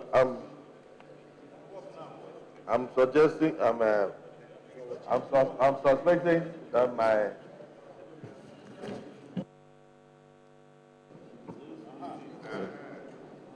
I was suspecting, because I've been raising my hand for a long time. Mr. Chairman, my colleagues, my questions are very few. Okay, I can make just 2 or 3. But first, I want to commend the President, President Buhari, for fishing out people like him with the kind of qualifications that we have seen here. Dr. Oke Enilema happens to be somebody I've known for how many years? 29 years or thereabouts. And then he was a medical doctor with Dr. Anderson. And we formed the Nigerian Scrabble Association together. So we go way back. So when I saw him appearing here today, I know he has the capacity, he has the capability, he has the right qualifications. That is why I said I must commend the President for fishing people like this out. But there is a question that I'd like to ask you. It has to do with politics. You've been a chief executive of large organizations. So you are used to the top, you have nothing to do with the bottom. In politics, it is from the bottom up. How will you relate with politicians if you are given an elevated office. The experience we have had in the last 16 years of our democracy is that sometimes we produce super ministers who hardly take phone calls, even from state governors, talk less of senators. They don't receive phone calls, they don't answer phone calls from senators. You have appeared today in the hallowed chambers. Will you, if you are given the opportunity to be one of the super ministers, will you take phone calls from senators, even from your state when they call you? Will you be able to relate with your state, even from a barrier? I mean, considering the fact that for over 27 years, you have had nothing to do with the grassroots, and politics is about grassroots. That's where my worry comes from. The other thing that I must commend you is the fact that I looked at your tax papers, and I discovered that in spite of earning 27 million naira in 2014, you paid tax of 4 million. But we had a colleague of yours, another nominee, who was here yesterday, and earned 60 million and paid tax of 50,000 naira. And if you are given an opportunity to be a minister of finance, how will you be able to collect the proper tax from that minister? Considering that you earned only 27 million naira in 2014, and you were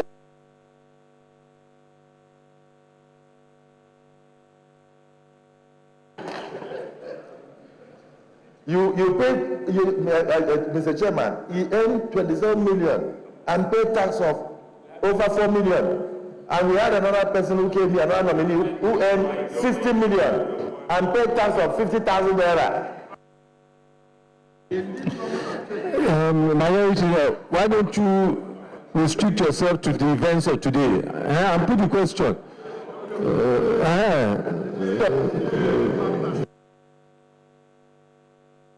What will be your strategy to ensure that Nigerians pay tax so that we can also give them the benefits of social amenities, particularly starting from the Federal Executive Council, where one of your ministers is owing the federal government because of wrong payment of tax. The last question, sir, that I would like to ask you is on the aspect of your qualification. It would look like you graduated as a medical doctor at the age of 21. Will this mean that you entered medical school at the age of 14?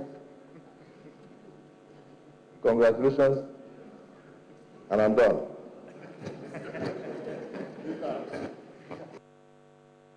I think on that note, if you can take... That will be the last question. Just carry on and answer this question. Thank you, Your Excellency. You don't have to start with the last one. You can start with the first one. Okay, and then come down. Okay. The first question, how will you help Abia State? One of the comments I made is, and I know that those of you that know me will know that this is true, that I am a people-centric person. I certainly value Abia State, Umuahia. I can even go down to my hamlet and my hut where I come from. So, and I've been active in the community. For instance, myself and my family, we've been organizing football competitions in our locale for well over 10 years, and that is something that is well known. My father was a reverend minister, and we're very involved in community projects, and that continues to be our attitude. We believe that you serve God by serving man. So I believe that we'll serve Abia State, and like was rightly pointed out, serve the whole nation as well. In terms of the question around maintenance culture, this is a very apt observation. Because in the past, we've had a tendency to think about just capital projects without thinking about how we sustain it, whether it's things we own individually or things we own collectively as a community. I believe that the rule of the thumb from my background is that you budget about 10% of what it costs to purchase an asset for its annual maintenance. So I would expect that whenever we are planning for capital projects, that our maintenance culture should be part of it. And in fact, best practice is where, as you are buying, you are entering into a maintenance contract that is long-term in nature, so that the asset will continue to work for you for many years. Whether it's an asset that belongs to people individually or the one that belongs to us collectively as a people. So that's something I would certainly support in every shape and form. In terms of some of the banking practices that we may have seen in the past, I say the past because maybe I'm optimistic. I believe that the environment is changing, it's getting better. Because with more transparency, I believe that most people would like to do the right thing. You just have to create an environment for them to do the right thing, and if they do the wrong thing, it's punished. I think if you have a system of sanctions, whether it's at the bank level or at the country level or state level, you will find that people will start migrating towards doing what is right. So again, I would expect that whether it's banks or other institutions that may have done some things in the past that they got away with, so as we create a better environment with more transparency, where the rule of law is observed and obeyed, and where proper ethics and morals are promoted, that people will tend to fall in line. And that would be my response to that, because I believe that that's already happening. And in fact, to say one more thing on that, if you look at the banking industry and some of the best performing banks, some of them actually are banks that have a service culture that people know about. And therefore, I will expect that most banks will tend to emulate those banks. On the issue of the budget, or what somebody called, or what the distinguished senator called the annual ritual of having the budget, then the disbursements fall short. One of the things I think you will see with this government is a level of discipline and realism that will mean that we will budget for what we can spend, and we will spend what we have. And it's going to be very transparent as well. And because also there is a promotion or emphasis on, not just transparency, but proper governance, there is no incentive really to, either do over budgeting or to withhold what is due. I believe that like one of the signals we've seen from the government already is a willingness to work as a team transparently to make sure that it means what it says and it does what it says it will do. And I think this will translate to the budget, frankly, because the key is transparency and accountability. On the question around foreign banks and the monies that are held abroad by Nigerians and under the new and greatly increased anti-money laundering environment where there's a lot of scrutiny on funds, and whether the government should in fact be granting amnesty, the sense I get, remember that I'm somebody coming in, I've been outside the government looking from the outside, but as somebody coming in, the sense I get of the new government is that there's a lot of interest in attracting money back that may have been lost through these things that went wrong in the past. And I will expect that such a government will look at all the options he has for recovering that money. A realistic, pragmatic government will look at all his options and use the best options for recovering the money. If he needs to do some trades with some people, he will look at it and look at the pros and cons. As you know, in this government, there are a lot of eminent people who are very qualified in dealing with these issues. So I'll be surprised if he doesn't get the proper attention that he deserves. How will you relate to politicians and the people? I think I answered this earlier by saying I'm a very people-centric person. I love humility as a quality, both in other people and in myself. And I believe it is only proper that you treat your neighbor as yourself. So I don't expect to be high-handed in any way. In terms of the issue of tax collection, I addressed it in my opening comment, that as a nation, we need to pay our taxes. And to be honest, on a more serious note, it's a culture we all need to develop. And I'll end on just a small anecdote. I used to live in South Africa. When I got to South Africa was when President Nelson Mandela was elected. And the blacks at the time were reluctant to pay their taxes because they felt that the government had not been just. But as a new government came in, there was a new culture that had to be built of paying taxes. And eventually they pay their taxes today. In fact, they have the highest tax to GDP ratio in Africa. And I believe the same thing will happen here. What we need to have are responsible governments that enter a social contract with the people and create an environment where you pay your taxes. And in any event, if you don't pay it, you also get penalized for not paying it. So it's not just something you're doing as a moral obligation, but it's also a legal obligation. And I think under such an environment, I think tax collection will go up. And then finally, on my being a medical doctor, you're right, I qualified at a young age, 21, 22, and of course went on to other things from there. Thank you very much. Take his seat now. You can take your leave.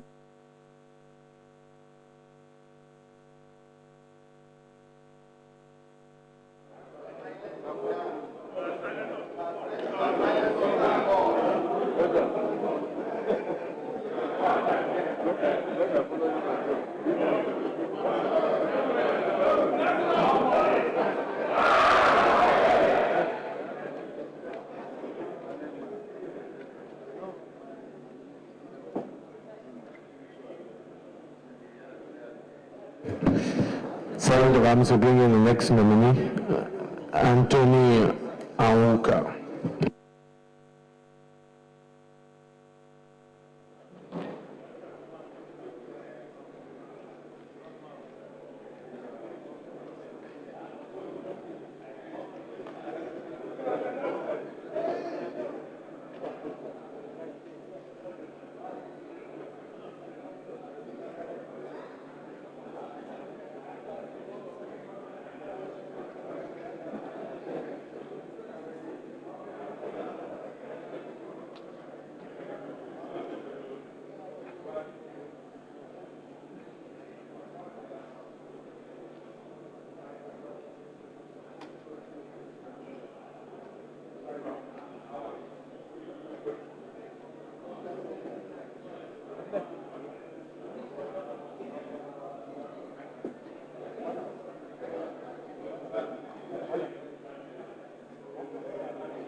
Secretary nominee Anthony Anwuka, an academician from Imo State.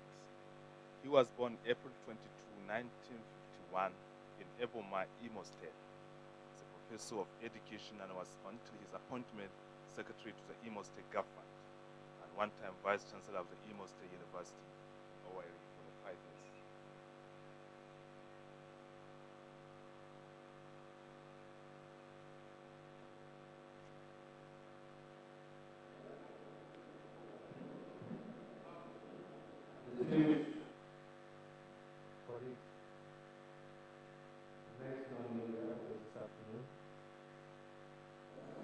Is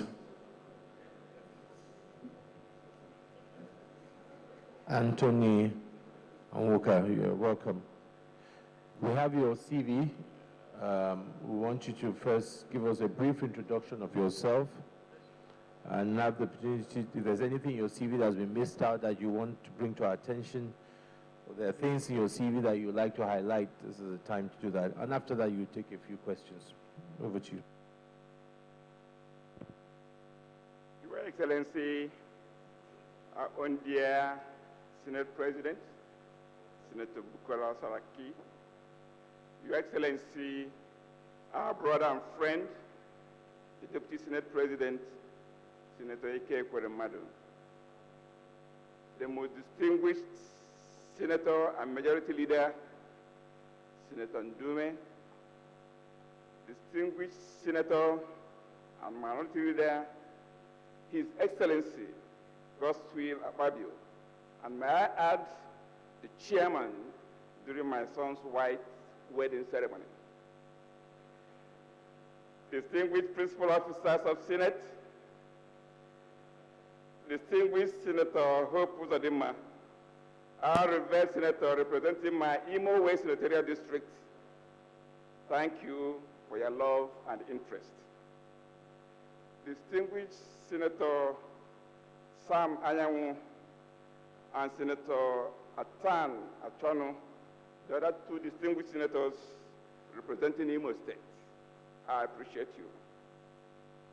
Distinguished Senator, His Excellency Theodore Oji, who was the chairman during my son's traditional wedding ceremony. Let me thank you again. Distinguished senators of the Senate of the Federal Republic of Nigeria, I salute you all for this very rare privilege of appearing before you for this ministerial screening exercise, made possible by the considered benevolence of our dear Mr. President. I am Professor Anthony Anwuka. I come from Eboma in the Oguta local government area of Imo State. I am married to Honorable Justice Christian Anwuka ni Ihekwaba. We have 3 children. I hold a bachelor's degree in English language and literature from Fulabek College, University of Sierra Leone, an MA degree in education administration and planning from the University of Portland, Oregon, USA, and a PhD in education planning and management with special emphasis on curriculum development and educational systems analysis. On my return from the US in 1978, I went up to the University of Maiduguri, where I served and stayed for 10 years. Friends then were asking me why Maiduguri. While I was in the United States, there was this very big concern and worry in Nigeria about the educationally disadvantaged states of the Northeast. I felt it was an opportunity to go and do my bit to curtail that educational advantage thing. I was in Maiduguri for 10 years, and I rendered very sincere educational services. While I was in Maiduguri, the Borno State government approached the university and requested that I should come and kickstart the Wakabiu College of Education. I left Maiduguri and stayed in the hills of Wakabiu for 1 year. And by the time I left, that College of Education was on and running. When I left Maiduguri, after 10 years, being convinced that I had contributed my little bit to the educational imbalance in the country, I joined the former Imo State University, later called Abia State University. While I was in that university, I did all I could to advance the cause of education.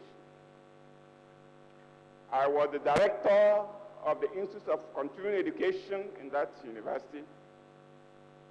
And when Imo State's government decided to have their own university, Imo State University, I relocated from Okigwe to Owerri.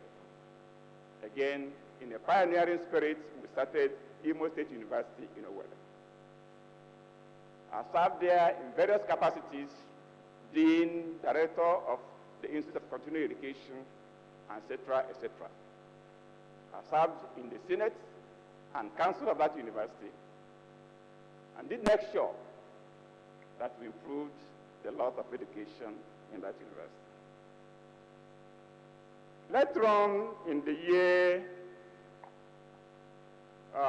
2000, I interviewed with 25 other professors for appointment as Vice Chancellor. And I was appointed the Vice Chancellor of that university in the year 2000.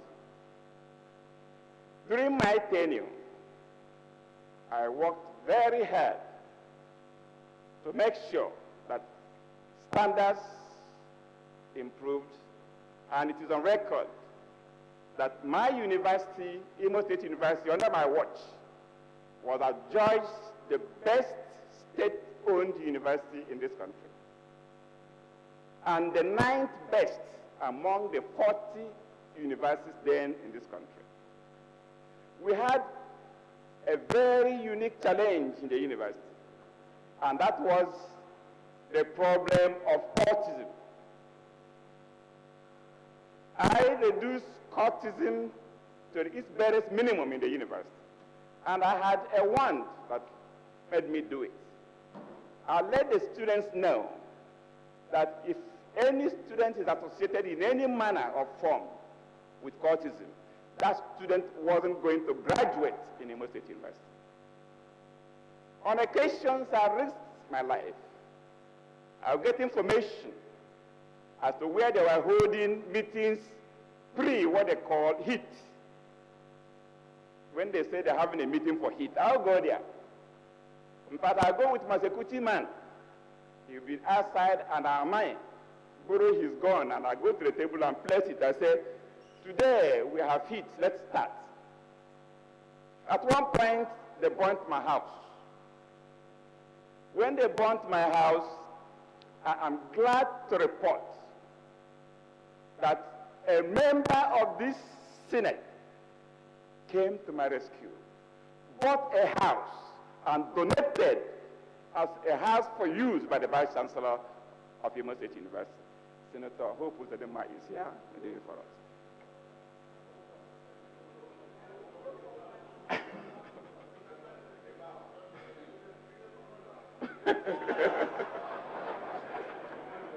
Distinguished senators, I served out my tenure as Vice Chancellor of Imo State University and went on to the University of Port Harcourt to do my sabbatical leave. On my return from sabbatical leave, it was election time. Our governor approached me or invited me and made me the Director General of his campaign organization. It was a very hard time, transiting from the university to the very uncertain field of politics. We managed, we struggled, we made all sorts of sacrifices. At the end, we were rewarded with the victory of our governor. And if a week or so after he became governor, he was going to drop me in my house around 11 o'clock one night. And while he was driving me through to my house, he asked me a question. Prof, what do you want in all of this? And I told him, as an answer, a little story my father told me. My father said, there is this town where there is a very big bush, and that bush lived a lion. This lion would come out every 2 days, kill somebody, drive the person into the bush and eat. And repeatedly, this was being done over the months. And at one point, the elders in the village got the young men and said, go hunt this lion down. And at that point, my father said, please pray that you be among those young people sent to catch this lion or kill this lion. And if possible, be the one to kill the lion. But when you kill the lion, carry the lion to the village square, drop it, and go home. If the villagers give you a piece of the meat, eat. If they don't begrudge them. Because sooner or later, they will forget that the essence of killing the lion wasn't for the meat, but to stop the lion from killing people in the village. And that was my answer to him in what I wanted. A few days later, he announced me as the secretary to the state government. I served through, and at the end of it all, I've come back to the university at the end of my leave of absence. And in the university, I was there for a few weeks before I was invited to be a member of the Presidential Inauguration Committee. I served, and here I am today before you. Thank you very much.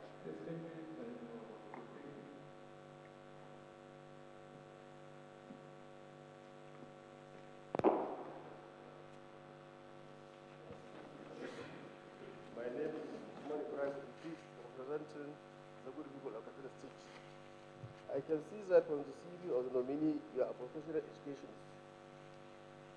As an educationist, there is a lot of contentious issues frequently raised by the Nigerian about JAM. What I mean by JAM, Joint Admission and Matriculation Board, and post-JAM examination, such as the last form of JAM is currently 1 year.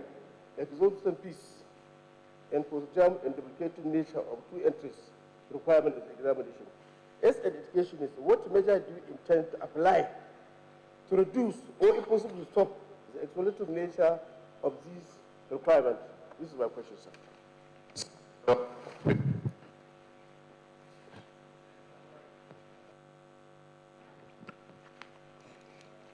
Thank you very much, Mr. President, distinguished colleagues. I am Senator Igoyota Amori. As usual, I represent the good people of Delta Central and all the group of people in the world. Mr. Nominee, you are from Oguta in Imo State, and I'm sure you are quite familiar with Oguta Lake. I have equally looked at your CV. You have the potential of being Minister for Culture and Tourism. You also... Are you going to locate him? Please listen. You have the potential of being a Minister for Culture and Tourism. Or education. You also have the potential of being a Minister of Education. Yes. Because you are a professor of sociology, and you are from Oguta, I believe people will live according to their names. What can you do, or what can you suggest to develop Oguta Lake to become an international tourist center? Because you are from Oguta. 2, you are a man of academics. You have gone through your CV all the time in your life. You have been in the university. You have been a vice chancellor. You have also been an SSG. what new idea are you going to bring into the education curriculum of Nigeria? Thirdly and finally, you serve the present governor of Imo State as SSG. Now your level is about to change to become a minister. How are you going to relate with him now that the level is changing to a higher office? Thank you very much.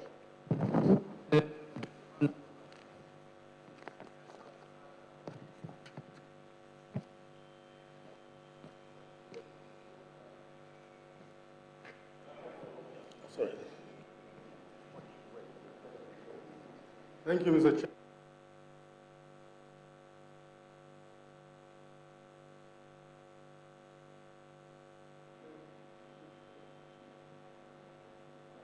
It's off.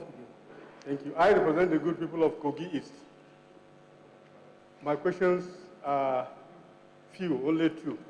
Number one, I'm happy you are an educationist. I'm happy you have seen it all. You have also been in government. One of the issues before us are that the universities are churning out graduates who are largely unemployed at the moment. So being a government of the people, one of the major concerns of this government is how to create employment for this group. So what will you do as a curriculum expert if you are made Minister of Education to ensure that the type of education given to Nigerians now differ to the extent that they can become self-employed, to the extent that not all graduates, not most of the graduates will be waiting for white-collar jobs. Number two, I believe in the popular adage which says, an idle mind is a devil's workshop. I'm happy you've seen it all, you've gone abroad, you have been exposed, and you have seen. You know, we notice that abroad, what is done elsewhere to keep the youth fully engaged is provision of sporting facilities, which we lack in this country. What would you do if you are made either Minister of Education or Minister of Sports to ensure that there's adequate provision of facilities, football pitches, handball pitches, basketball pitches, lawn tennis courts, and so on and so forth, to ensure that our youths are fully engaged to the extent that their minds do not become the devil's workshop. Thank you, Mr. President, for the opportunity. Oh, yeah. Mr. President, distinguished colleagues, in view of the fact that we are approaching 2 p.m., which is our closing time, and the need to extend our sitting beyond 2 p.m. in order to take the remaining nominees, I move that we suspend the relevant sections of our order paper, especially 13, to enable the Senate seat beyond 2 p.m. I so move. Mr. President, in view of our standing rule and the motion moved by the leader, I rise to second the motion that we extend our sitting beyond 2 p.m. I so second. Favor that we extend our sitting time beyond 2 p.m. say aye. Those against say nay. The ayes have it. Senator Pearl, you have finished your question. Senator Abubakar, you have finished your question, yes? Senator Saliu Egi.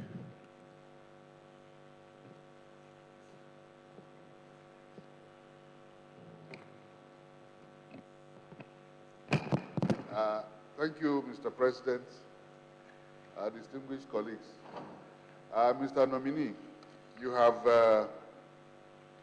been a teacher, an academic, as well as a university administrator. You will agree with me that one of the reasons why we have lagged behind technologically is because of the delivery of our research findings to the appropriate quarters. Now, specifically what I mean is that applied research from our tertiary institutions and research departments do not reach where they're supposed to go, specifically to investors and market technocrats. If you are made Minister of Education or Minister of Science and Technology, what will you do to ensure that research findings, especially applied research findings, are utilized by the industries and investors as it is obtained in other climes? Thank you.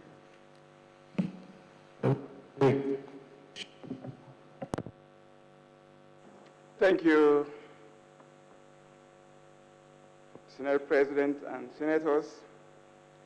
The first question is about JAM exams.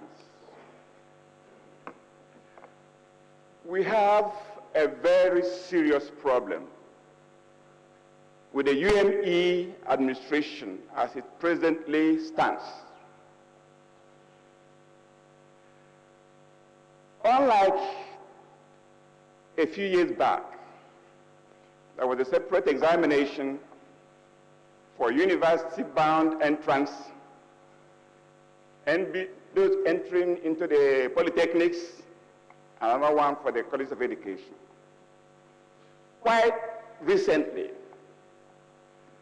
these UME separate exams were fused into one exercise, whereby students desiring to enter the university and those desiring to go into polytechnics and those desiring to go into College of Education all sit for the same examination. But they are supposed to indicate in their forms which area they would want to go. I have it on good knowledge that about 85 to 90% of our students indicate interest in going to the universities, and the rest shared between the polytechnics and College of Education. Sadly, what happens is they take this examination and the results are released. JAM takes the blueprint, the printout, to the universities first, allowing them about a month or thereabout to choose and pick those they want. And understandably, they take the very best into the university system.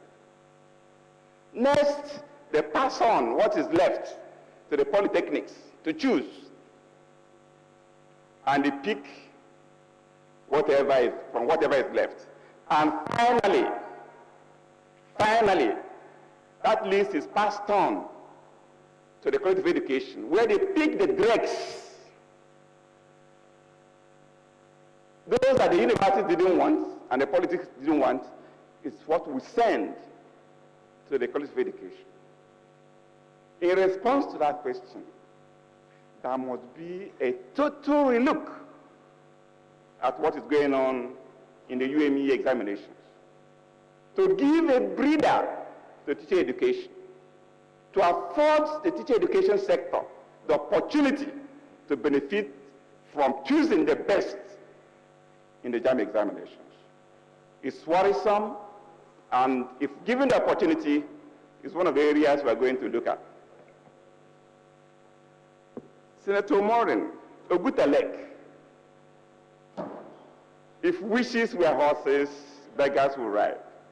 I would love a situation where Ogutalek develops an international enterprise. Presently, we have a golf course there, but not very well kept. Our patronage is getting low. There'll be need to upgrade the golf course there so that to attract international golf players to come there. We have a new conference center there. We have equally the Oguta Lake Motel that is getting some patronage from workers of Shell who come there to conduct conferences. It is in the mind and the plan of government to develop Oguta Lake, and it's such a wonderful place. The scenery is beautiful and very attractive for investors. Maybe senators who would want to invest in that very serene atmosphere could afford themselves the opportunity of being so. New education focus.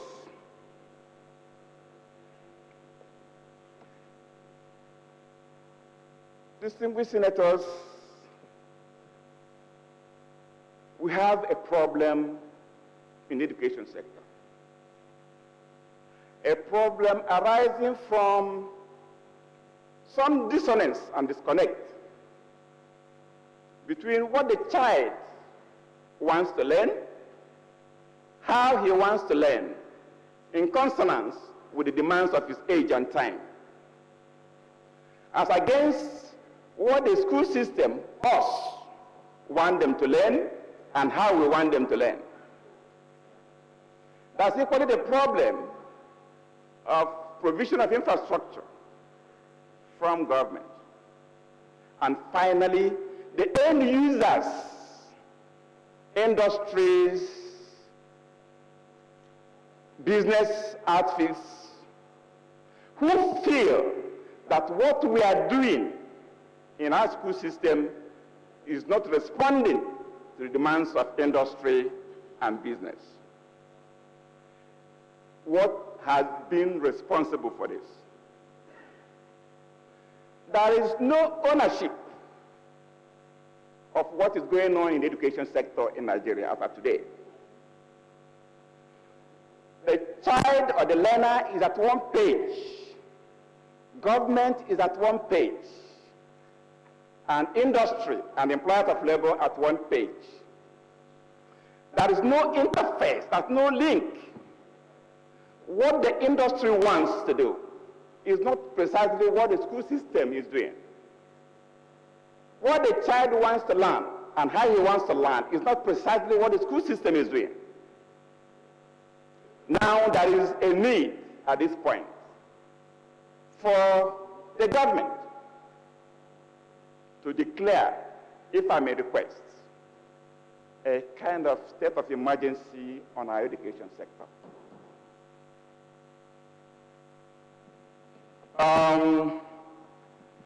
If you do that, well, a Marshall Plan, develop a Marshall Plan based on the very reasoned and well-articulated programs listed in the APC manifesto, which has been directed to address these issues. We must focus on those things and get our bearing right.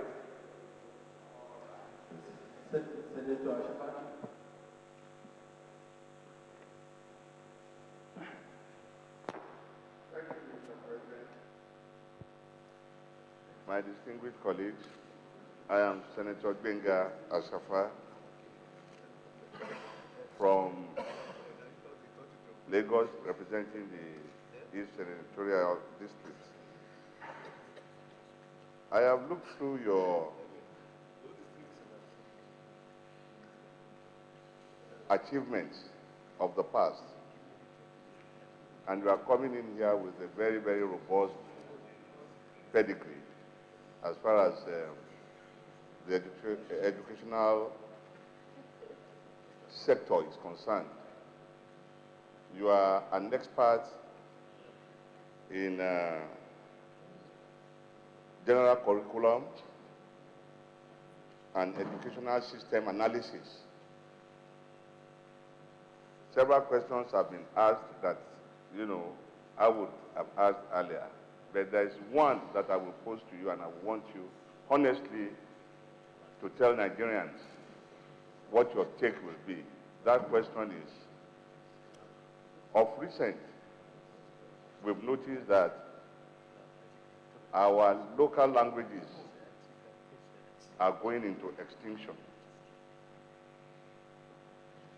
Equally, we know that a country that does not work on its culture and tradition will probably lose its identity. In this regard, therefore, as a curriculum expert, do you believe that our indigenous languages should be made compulsory from primary school to university to the tertiary institutions? If the answer is yes, how can we do this? Knowing fully well that the values that have been added in other countries that have imbibed this system, like Singapore and Malaysia, those values have really assisted them in entering another level from the third world country that we were in that category together with them about 2 decades ago. What is your take on this, and how can we go about it? Is it by law or by the curriculum analysis and input when you become a minister of the Federal Republic of Nigeria? Thank you.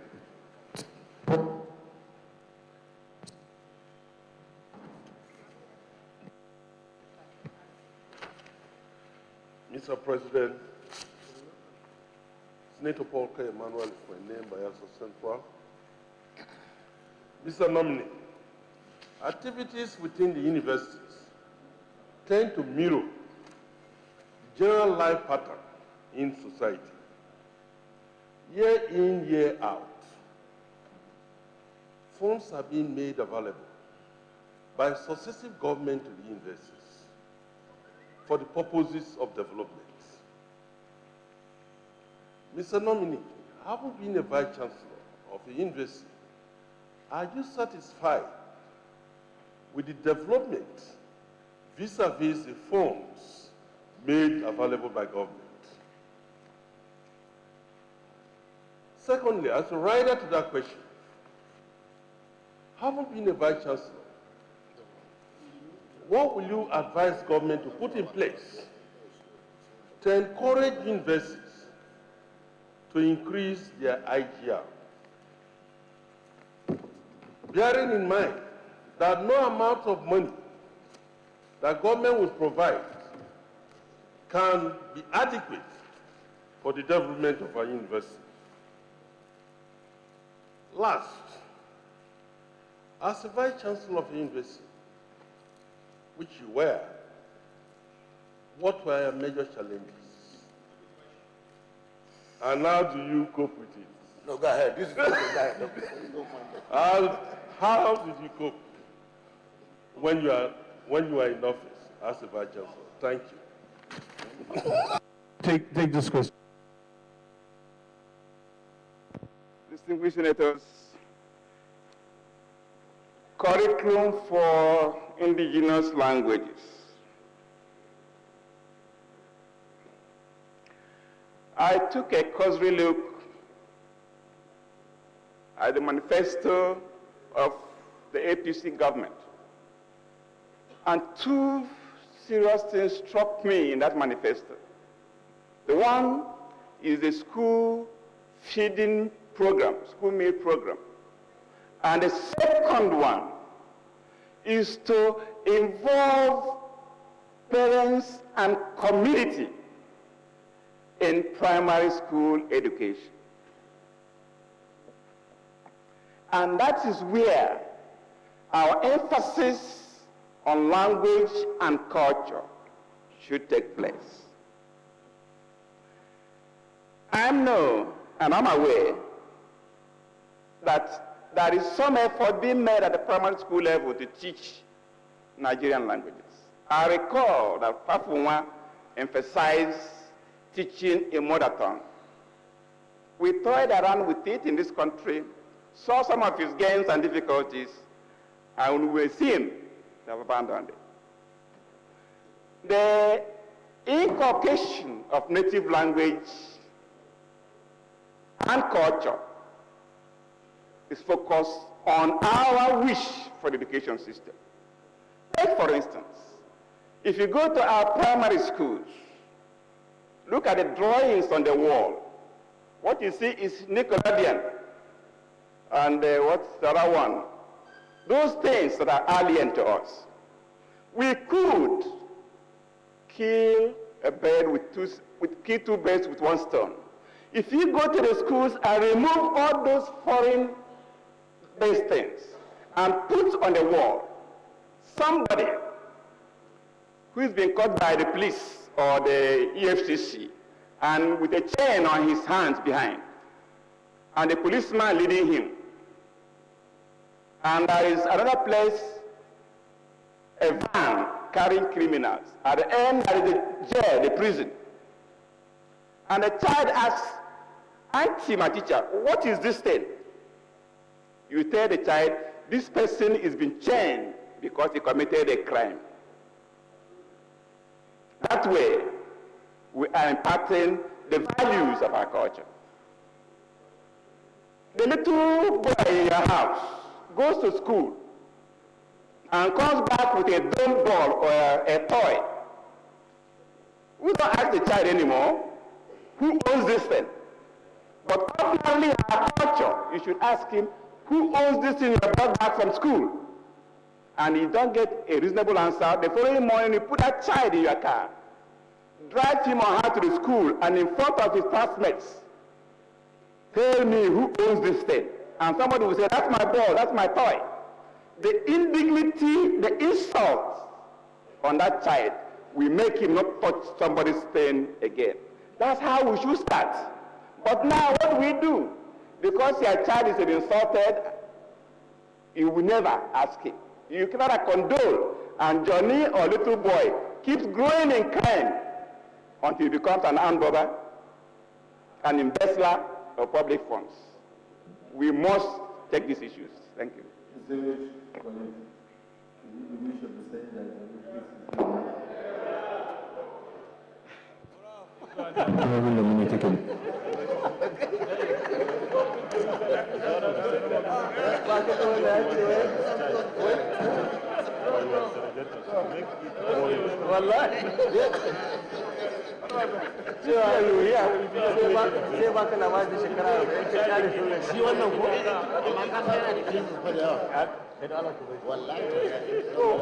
Sergeant Rams, if you bring in the next nominee, Mohamed Musa Bello.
So far, the Senate this Wednesday, the 28th of October 2015, has screened Okechukwu Eina Enelama, Anwoka Anthony Gozie. The next ministerial nominee is from Adamawa State, Mohamed Musa Bello. He was the immediate past national chairman of the National Hajj Commission, or rather chairman of the National Hajj Commission. He served for 2 terms at the Hajj Commission, brought a lot of reforms to the airlift and return journeys back home of Muslim pilgrims. Before the advent of his chairmanship at the Hajj Commission, it was a Herculean task to have 4 pilgrims every year. After the airlift, return home was always a challenge. But he reformed it and brought a lot of efficiency to the entire exercise.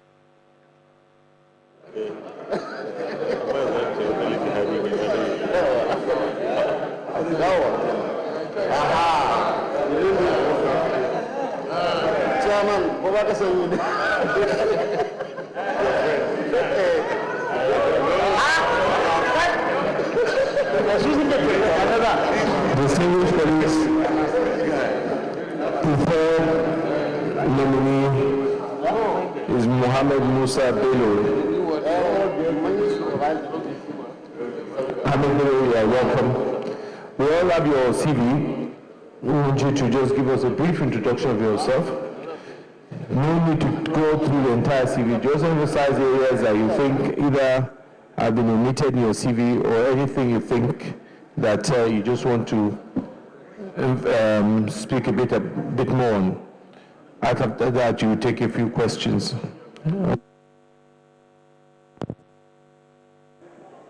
The Senate President, Your Excellency, the Deputy Senate President in absentia, okay, Your Excellencies, distinguished principal officers of the Senate,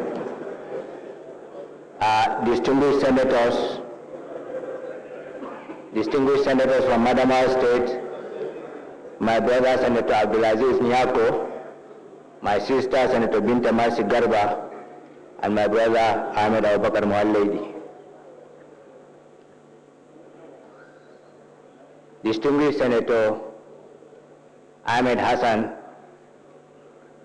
Barata, who was part of you during the 7th Senate, I feel highly honored to have been given this opportunity to address the Senate of the Federal Republic of Nigeria.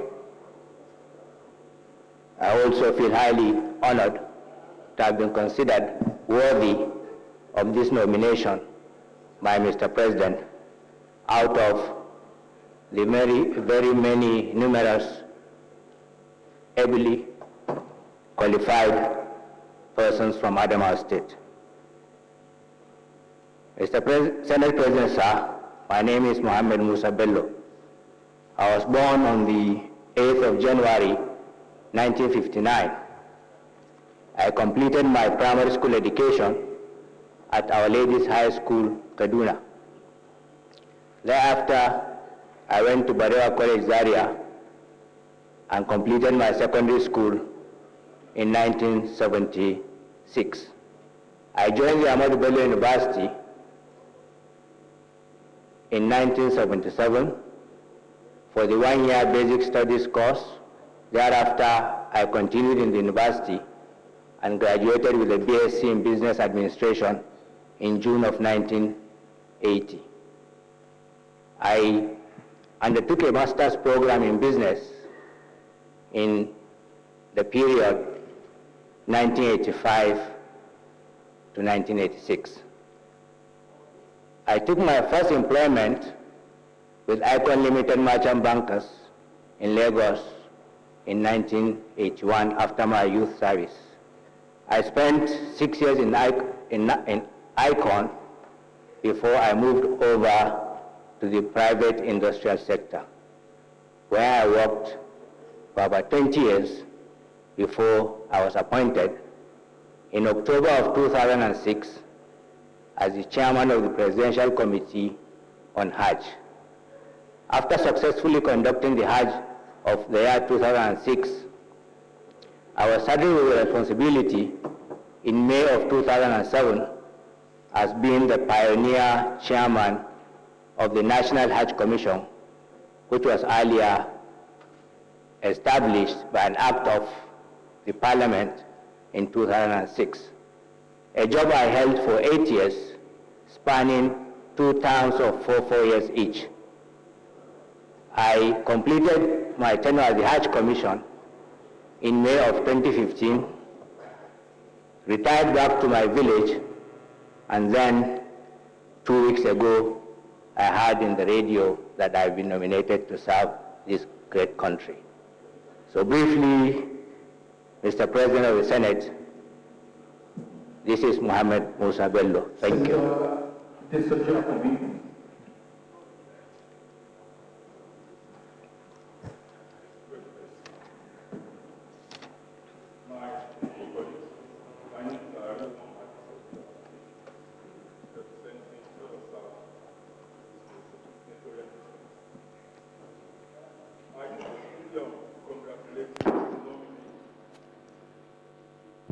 Given to you by Mr. President. Going to your CV, you were once a banker and also a seasoned administrator. You spent 8 years as the chairman of Hajj Commission. I'm sure during your tenure, you have a lot of contacts with the aviation sector of this country. As you are aware, as of today, that our airlines are presently swimming in debt. Their debt profile is mind-boggling. In the last administration, the government yielded to their pressure of bailout of about 130 billion through Access Management Corporation, AMCOM. And none of them ever paid back as of today. And at the moment, they're asking for a set of another bailout. If you eventually find yourself saddling with responsibilities of managing the aviation ministry, will you advise the federal government to grant them another set of bailout? That's one. According to Kappa Fleet, a UK-based outfit that monitors commercial airlines, no Nigerian airlines is in top 8 in Africa. Merger and consolidation has worked well in some European countries. In 2011, British Airways merged with Iberia, and they became the 3rd largest airline in the world. Also, Air France in 2004 merged with KLM, and their success story. Will you recommend and support merger and consolidation as an option for a local airline to overcome the financial problems they're having at the moment? Thirdly, Federal Airport Authority of Nigeria manages about 21 airports. And on the rating, on the world rating, our airports are nothing to write home about. Although innovations are going on in some airports at the moment. Will you ever consider prioritizing our airports as an option? Because some European countries have done that too. They prioritize their airports, and right now it's functioning so well. Will you consider prioritization on our airport arrangements? Thank you very much.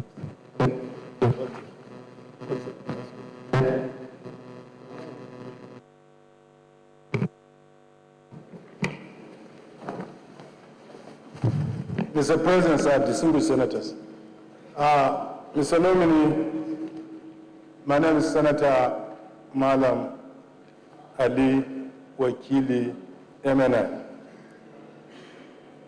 As the immediate past chairman of NACON, you are quite aware of the tragedy that befell pilgrims worldwide. Having spent 8 years there, you discover that Nigeria, year in, year out, sending pilgrims to Saudi Arabia. ranging between 50,000 to 100,000. If you look at the money, quantum sum of money that will contribute to the Saudi Arabian economy is very great. But we discover that every year we have problems, both domestically and in Saudi Arabia. We discover that the pilgrims here, before they are taken to Saudi Arabia, they are exhausted. At the precinct of the airport, they are not dignified. They spend 2 to 3 hours. You discover that even the houses that we rent for them is not commensurate with the money they pay. You discover that they have shabby feeding arrangement, to the fact that at times breakable diseases broke out within our pilgrims. You discover that even in the transportation system, we get old vehicles against others that have new vehicles.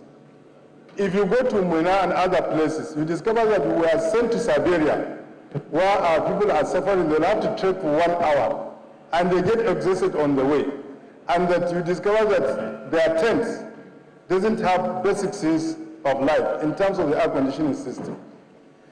You discover that it is only Nigerians that spend 40 to 50 days. And within that period, their money and allowances and stipends will have exhausted. Using our past experience, using the tragedy, and using the fact that if we complain, it will affect, if we complain publicly, it will affect the bilateral relations between Nigeria and Saudi Arabia. What will you advise the government to do so that some of these issues raised that will be brought to the front of this Senate when our report is brought can be addressed? Lastly, sir, as a Fulani man, I just ask one question, sir. This is the second question. As a Fulani man, sir, you discover that all the Fulbes today in the Nigerian state are becoming extincted. While we had good relations with our neighbors, today this relationship has gone bad, to the extent that some certain part of the country are trying to say that, don't come to our territory. Don't you think the elites, especially from the Fulani ethnic extraction, should come out with a program to help the government to ensure that we have settled Fulanis rather than these pastoral Fulanis, so that we can have a better means of the cattle, they can get educated, they can enjoy their lives against what is happening. Everywhere they go now, they are threatened, even while they don't know or they know the problems are attributed to them. Thank you, sir. Senator Joseph Dare, yeah. Thank you, Mr. President, for finally recognizing me. Let me congratulate Mr. Nominee. Let me ask the first question. You were appraised by J.P. Morgan, and that appraisal phase 2 is captured confidential. How come that this is part of our insertion? If it's supposed to be confidential, it's not supposed to be here. Now, number 2, when Mr. President came on board, many states could not pay salaries. And as such, this bailout scheme as palliative measure was extended to state. Do you think, in a growing economy, that price of oil is falling, low income, not sustainable, huge work bill, can we sustain it? Because this is not going to be the end of debt. Many states are still taking debts. How would you, as a minister in charge of labor, advise Mr. President to ensure sanity, especially the 3 tiers of government? Then you have worked in the bank. Would you say that the merger that took place under Professor Soludo, when all banks were asked to merge to form a good capital base, was it really a vertical or horizontal merger? Theoretical, so to say. Because no sooner had a merger taken place that much more requests for deposit. I do recall, because let me repeat my question. After the merger, it was supposed to show up capital base. But after that, more requests for deposit, more requests for deposit. When will that end?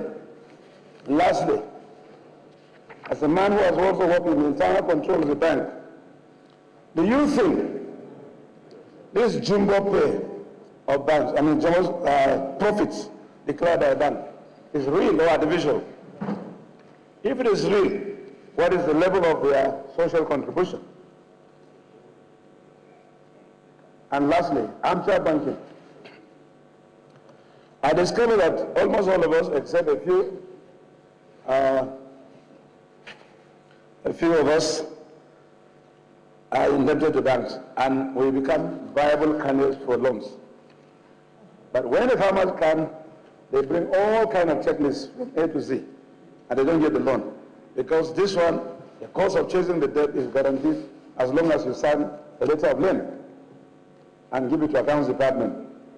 Don't you think that central bank has negated its responsibility of ensuring there's a fair, sustainable policy on borrowing? And that's why there's an over migration. Thank you, Mr. Nominee. Questions, sir. By answering the question from my brother, distinguished Senator Ilwana Kambi. Basically, I think bailouts are not the right way of developing an industry and economy as well. Basically, when you go into a business, you are supposed to go in a business understanding that there are risks in this business, and there's a need for you to know what you are going into, making sure that the packaging of the finance is properly made and done, so that at the end of the day, you don't take bailouts. If, for instance, the airlines take on huge debts, and at the end of the day, they are not able to pay, then something is wrong from the financing from day one. I think it's going to be difficult as a matter of general policy to take one particular stand. But basically, I think we should look at institutions as businesses. When you go into a business, you have to do the planning, whatever you need to do to ensure that it succeeds. But as a nation, if we continue to bail out, then it means you are moving your scarce resources and, basically encouraging, and as a matter of fact, encouraging failure. So this is what I would say. A merger, as the word implies, is basically a marriage. So mergers are not issues that you can really enforce by faith. People have to be of like minds, willing to be business partners, and also understanding where they're going to. So if we just say airline A, B, and C go and merge, simply because we want to get a larger entity that will be able to pay the debts, at the end of the day, you have post-merger challenges that could be a problem. So really, as a policy, we just encourage, as a government, mergers, but I don't think it's proper to enforce that. Yes, the issue of Nigerian airports have been well documented in the papers. But the reality is, whatever you do, as long as you do not invest in your infrastructure in a very sustainable manner over a long period of time, you are going to have challenges. And if you look at the Nigerian airports, investment has been, quite frankly, not at the same pace with the rise in the traveling traffic. That's the reality. So I think the issue is investment. Whether that investment should be done by government or should be done by the private sector or a combination of the two, I think that will be based on the airport in question. For instance, an airport that has a traffic of 10 million per annum obviously is a very good investment prospect, because you can easily envisage the cash flow stream that will pay for whatever payments or whatever investments you are going to do. But then if it's another airport where maybe you have only 3 flights a week, it's going to be difficult for you to call in the private sector. So I think it's a balancing act, and I think the right mix of dialogue among the relevant stakeholders will, God willing, show the right way out. The issue of the Fulanis and cattle rustling and maybe the fight between them and the farmers is nothing more than issue of resource control. Fulanis, by their very nature, are pastoralists. They move from one location to the other. And this is a movement that for quite some time to come, we can't do anything about it, because you're talking of animals that are required to move for food. They need pasture, they need water. And they've been moving historically. As a matter of fact, I was made to understand that all the trunk A roads in the northern part of the country were actually Fulani cattle routes. When the colonial people came in, they developed them into motorable roads. So the issue now is, it's better to understand that what is happening, particularly in terms of the criminality, has nothing to do with the Fulani. It's the criminality that has come into our society and is available in all ethnic groups. So my appeal is, Mr. Senate President, that we should not target the word, a particular ethnic group, because by so doing, people out there on the streets will misinterpret and then start to target an entire ethnic group just because of the criminality of a very few. So all we need to do really, investment in ranches is very important, but this will take time. So first of all, we need to be able to track the movement of these pastoralists. And I believe we know that they are divided into two. We have pastoralists that are domiciled in Nigeria, known by the Nigerian community, known by all their traditional rulers, and pastoralists that come in every year crossing our borders. I think the criminal elements are usually those that cross our borders and come in. So it's very important as a people and as a nation for us to be able to capture them at the point they cross the border, identify them, register them. And luckily for us, most of them coming from the northern borders of Nigeria. We are bordered by Francophone countries where documentation and the rule of law is very, very strong. Once we say any pastoralist coming into Nigeria needs to be captured at the border, documented and identified. And for us to do so, we need to appreciate the economic value of their movement. For instance, now you fly out of Abuja or Lagos or any international airport in Nigeria, you are requested to declare currency over $10,000. At current rates, $10,000 is just 10 cows. So if we do that at the airports, we should do that at the borders as well.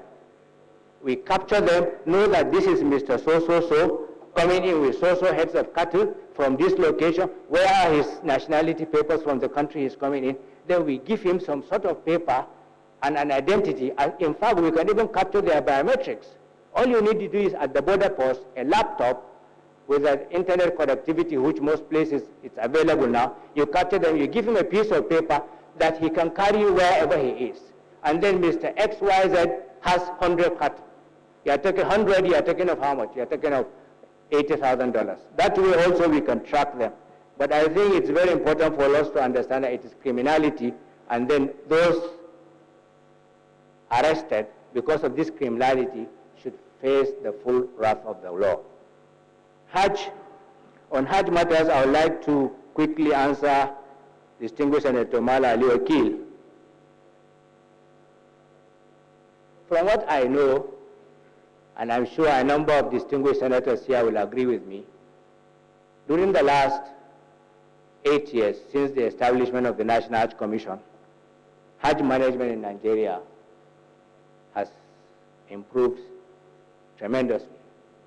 We still have challenges, but coming specifically to the issue of the tragedy in Mecca, yes, that's the word, tragedy. It was something that was not envisaged, and it's something that we pray never happens again. The Saudi authorities have already established a committee. Nigerian Hajj Commission, I'm aware, have made their own inputs. I am very sure, based on what I know of the Saudis and how they take Hajj very important, they will ensure that whatever went wrong will be addressed in subsequent years. To the question regarding my papers of J.P. Morgan, it's an error. Really, it shouldn't have been attached, and I apologize for that. Bailout strategy for the states. Actually, from my understanding, the states were not bailed out as such. It was basically a refinancing of the loans that they took from the banks. What ordinarily they should have paid within 2 years or 3 years had been stretched to maybe 5 years or some even more to make it easier on their cash flow. So I think basically any person in distress can meet his bank and also accept very liberal terms. And I think the move by the president is a move done in the right direction, because I know a state that ordinarily would have paid 900 million every month on debt service. Now that state is paying about 100 million. So that extra 800 million obviously will go to other very important financial requirements of the state. On other issues regarding banking and so on, I think the consolidation done by Solodo was a policy that needed to be done at that time. And I think the banks, obviously, their balance sheets, so basically, Mr. President, if you don't mind, I will stop here at this point. Thank you, sir.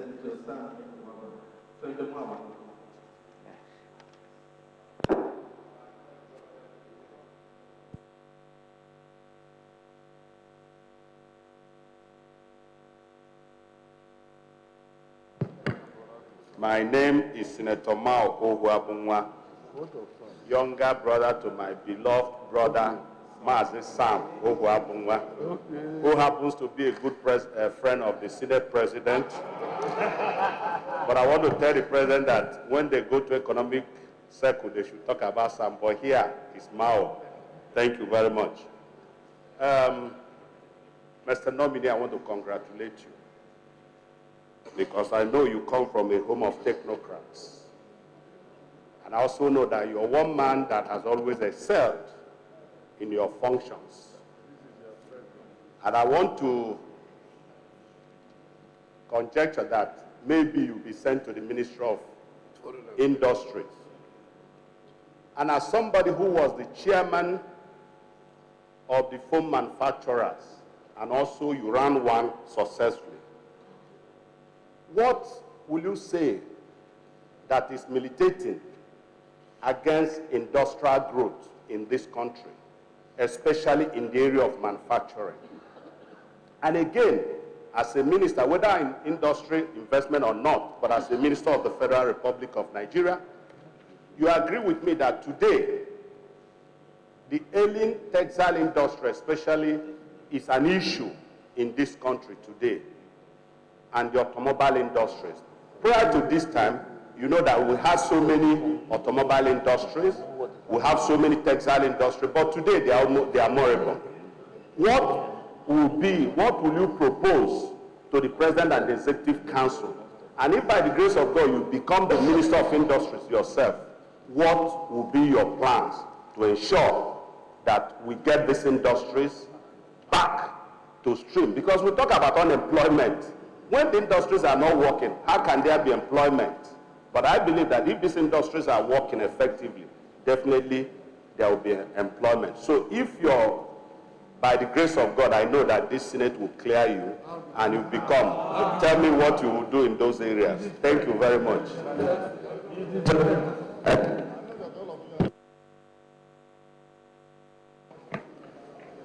Mr. President, distinguished colleagues, Mr. Nominee, my name is Francis Alimikera, representing the good people of Edo North. My question to you is simple. As a banker, there are a lot of deductions from the banks that they are deducting from their customers. You have bank charges, you have VAT, of reset, the bank came up with a policy that when you collect money more than 500,000, if you are having a current account, they will deduct money from you. Now, this money they deduct, what are they using it for? As a minister of the Federal Republic of Nigeria, which you will be very soon, what will be your recommendation to the president as regards to this deduction, especially when you collect money which belongs to you and the bank is still charging you? What are they using the money for? What will be your recommendation to the president as regards to this TSA as it relates to this money deduction from the banks? Thanks. Thank you very much, my President, my distinguished colleagues. I am Kabiru Ibrahim Gaya from Kano South, representing all the people of Kano South. Mr. Nominee Mohammed Musa, I appreciate your answers on the movement of the Fulanis and how they could be settled. You know, I am a Fulani man, and I know Fulanis are good surveyors. And that's why they can move from Adamawa to Calabar without any compass or bearings. They always know their way. But my question really is one or two. You remember, we are very much aware that the oil price has seriously dropped and is dropping. I remember in those years before our independence, other cash crops were the major source of revenue by the government. So Nigeria was an export promoter of cotton, groundnut, cocoa, palm oil, and etc. Now we are importers. How can we reverse the trend if you are most likely appointed as Minister of Agriculture or a minister in the Federal Republic of Nigeria? How would you advise the presidency on the way forward to revive our lost glory? Thank you.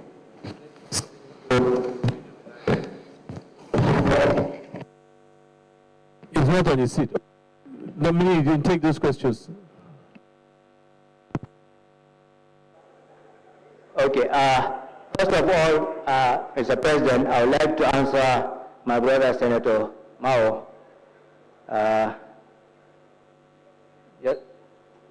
Just for the information of the Senate, Professor Mao is like a brother to me. We served about 20 years ago together in the Gongola State Chamber of Commerce. Basically, industrialization in Nigeria for quite some time had been driven by the federal government in terms of all the policies, all the support, and all what it entails. But the reality is that apart from the few factories in Abuja and also the few factories located in some of the export processing zones, all factories are located in states. So there had always been a mismatch between federal government policies and local state policies in Nigeria. Thereby, you find that industrialists are basically left to fend for themselves in all respects. And that's why, given the right tax policy, given the right custom tariffs, if you go to a state where you site a factory and you have no access road, you have no guarantee of local security, you don't have the basic requirements of a factory, so you end up doing all that yourself. Invariably, you become very expensive and you become uncompetitive. So I think the next step we need to do now is really every state governor should be the chief industrial officer of his or her state. Thereby, with the fundamental policies established by the federal government, then the states have to key in. Unless we do that, it's going to be extremely difficult. Textiles, like my distinguished brother, Senator Mao, mentioned, is a very huge employer of labor. And the reality is the public sector will never be able to mop up all these unemployed people. But how do you review the textiles? Because whatever they produce, they have to sell. But with the kind of imports we get from other countries, it is impossible for them to produce at a profit. And the moment you are unable to cover your cost, no matter how well conceived, so I think the policy of government has to now really be more strict in ensuring that all the things that we have competitive advantage and ability to produce here, we should produce in Nigeria. Where an investor, for any reason, because of bilateral or multilateral agreements between us and their country, wants us to take their product, then let them come and site the factories here. That way, we will still maintain cordial relationships, but at least we make sure that our, population gets employed. Regarding the cashless policy that has resulted in the deduction of charges for any cash transactions or transactions beyond a certain figure, I think I totally share your views. Of course, it's good to have a cashless policy, but we should have ways of encouraging our people to maintain the cashless policy without, at the same time, where cash is so difficult nowadays, you start to get something out of them. I assure you, when given the opportunity, that will be my first assignment. I would like to sit down with the CBN governor and talk with them and see what the issues are. Regarding the issue of going back to our past glory, distinguished Senator Kabir Gaya, to be frank, we will never be able to go back to these old days unless we are able to ensure that whatever the farmer produces, he or she has a market at a price that is reasonable and is determinable in good time. For instance, a very typical example is a few months before this year's rainy season, the price of maize in my state, a bag, was 4,000. The same price of offals, which is a byproduct of that maize, was 4,200. So simply, it became more expensive to buy the offals than to buy the real product itself. And this is the cycle. Now the price is 4,000. Many people, lost their investment in that season. Invariably for this year, a lot of them will run away from maize. 3 years ago, it was 6,000. So we have to have a mechanism that guarantees the farmer a stable price that is profitable. And we cannot do that until we go back to the period where we had the commodity boards. It's very paramount. And we cannot also export cocoa like we used to do in the past if every cocoa farmer will be allowed to travel out, identify the market, negotiate the price, arrange the shipment. It's not possible. So we have to go back to, but these are all boards that, in my view, should be done at the state level. If we say every state should do it, it's going to be a lot of multiplication. So states should look at themselves according to the products that they have competitive advantage. And then they'll go jointly and create some of these boards so that we'll be able to have standard pricing, standard weights, standard quality, and we have a seasoned workforce that have the capacity to negotiate good prices, arrange shipment, arrange funding. Unless we do that, if we leave ourselves the way we are, everybody fights for himself, we will never go back to these good old days.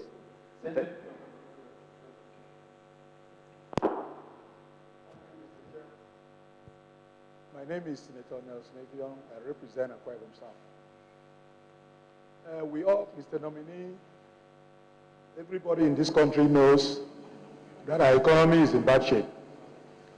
And Mr. President has started to plug the loopholes, and any area where we were having wastages, he has started to identify and block. Now, there is a strong, a powerful school of thought in this country today that as a secular country that we have guaranteed in the Constitution, that government either in the states or in the federal should not be sponsoring pilgrimage. Because if you look at the budget, the money, the amount spent on pilgrimages, whether Muslim or Christian pilgrimages, it is enormous. As somebody who has been managing the Hajj operations, who has taken part over the years, according to what you have told this Senate, do you think that the government, either state or federal, should continue to sponsor pilgrimage? And if you think otherwise, why? Thank you very much.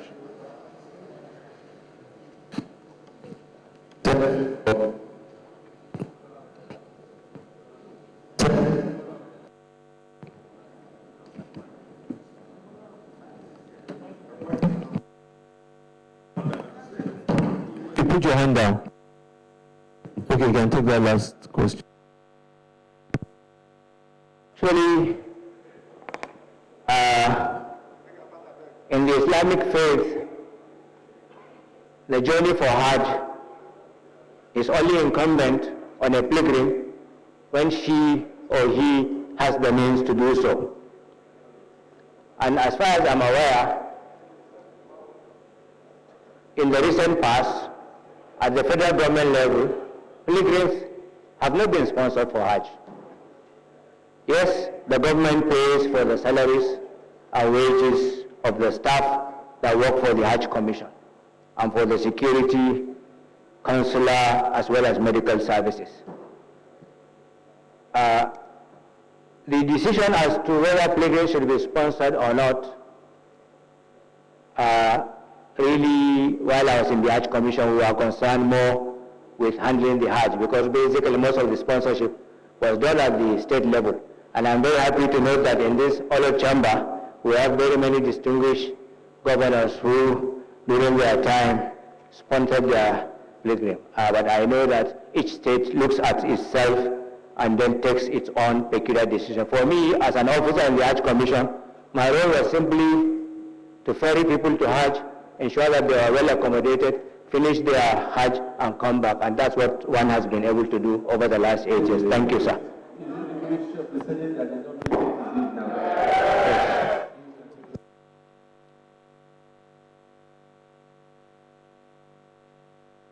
Musa Bello, Ministerial nominee from Adamawa State, immediate past chairman of the National Hajj Commission. He gave a good account of his stewardship at the Hajj Commission.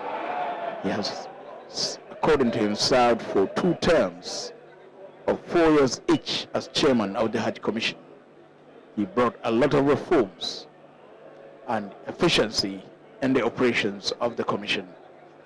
He also spoke extensively on the issue of agriculture, economic growth, the challenges associated with cattle herders or cattle rearers, as they have been called, and of course criminality by some cattle rustlers across the country.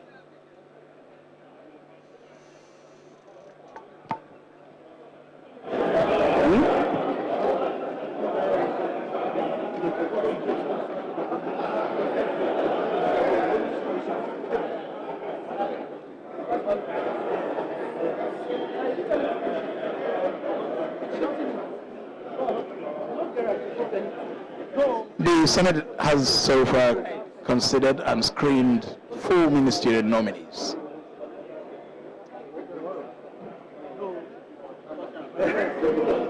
Okechiku Eina Enelalma from Abia State, Anwoka Anthony Gozie, Imo State, Mohammed Musa Bello, Adamawa State.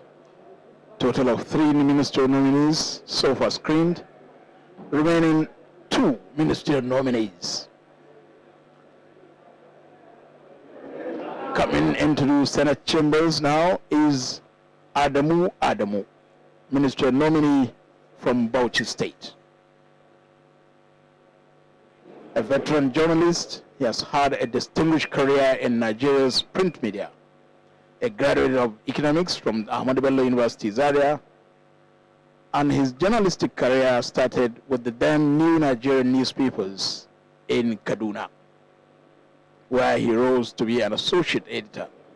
Adamu was co-founder of the now rested Citizens magazine that he co-founded with veteran journalist Mohammed Haruna, the late Bilkis Yusuf, and Kabiru Yusuf.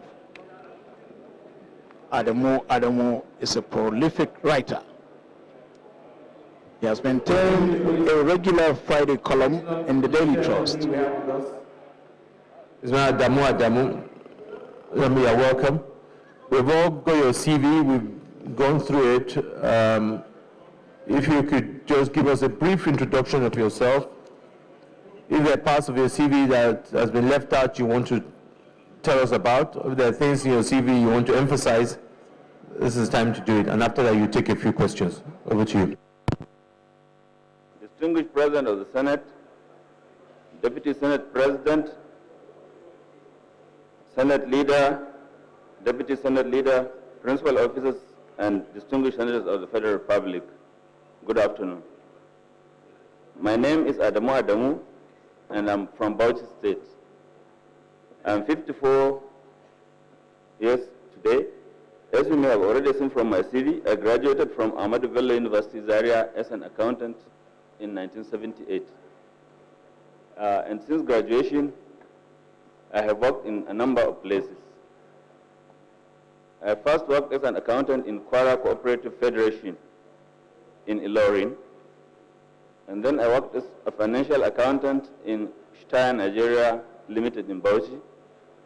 And I later transferred my services to the Bauchi State Government, where I worked as an accountant in Bauchi State Water Board. By 1984, I had risen to become chief accountant in the State Water Board. But I was looking for new challenges. And I had what I believed was a flair for writing. So I applied to the New Nigerian, and I was taken as a special correspondent and a member of the editorial board of the paper. I joined the paper in 1984, and within 2 years I had become the deputy editor and chairman of the editorial board. After that, I got together with two of my colleagues and we set up the Citizen magazine, which we ran for about 5 years. And we were in Citizen One. I was invited by General Sheikh Musa Eradua to come and edit his new news magazine, The Sentinel. And I was there working with him when General Muhammad Buhari invited me to be his special assistant at the Petroleum Special Trust Fund, PTF. And I know the story of PTF. I don't need to tell you, distinguished senators. I think everybody in Nigeria knows about it. For 5 years, we were virtually the government in the country.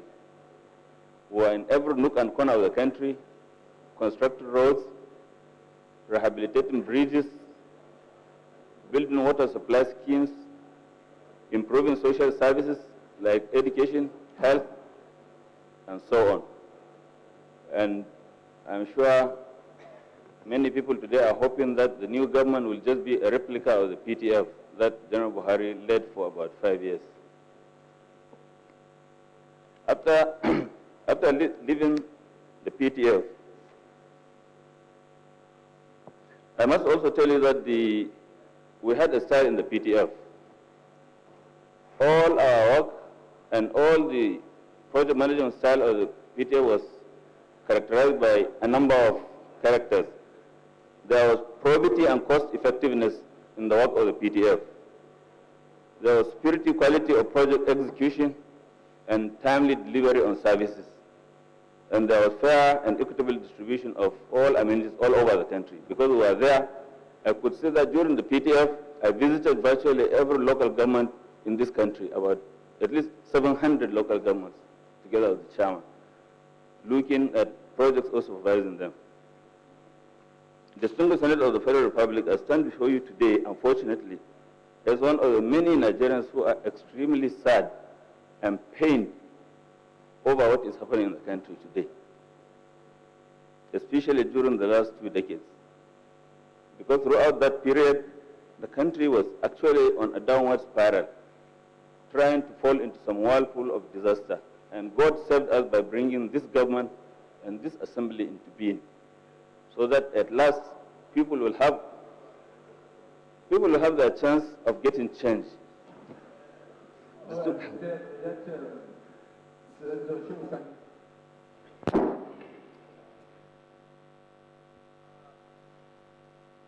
My name is Comrade Shewsan, representing Kaduna Central. Mr. Nominee, I've been reading your articles in the last 30 years. Radical, progressive, and most times controversial. And now, in one of your articles in the month of June 2014, titled Lamentation of a Nation, you theorized that the insurgency we are having in Northeast was a conspiracy by the imperialists to ensure that we consistently remain destabilized. Lamentation of a Nation, I'm bringing back your memory to it. And secondly, the body language of most of your write-offs have been seen to be pro-Iranian, anti-Saudi. If you happen to be a foreign minister, how will you balance your position as a minister, Nigeria's foreign policy, with your proclivity to Iranian ideas? And then number three, you are also a journalist, an editor. I can see in the last few years a situation whereby journalists are employed and they are not paid, and some of them convert their pens to guns to survive. What is your recipe if you happen to be an information minister? Thank you.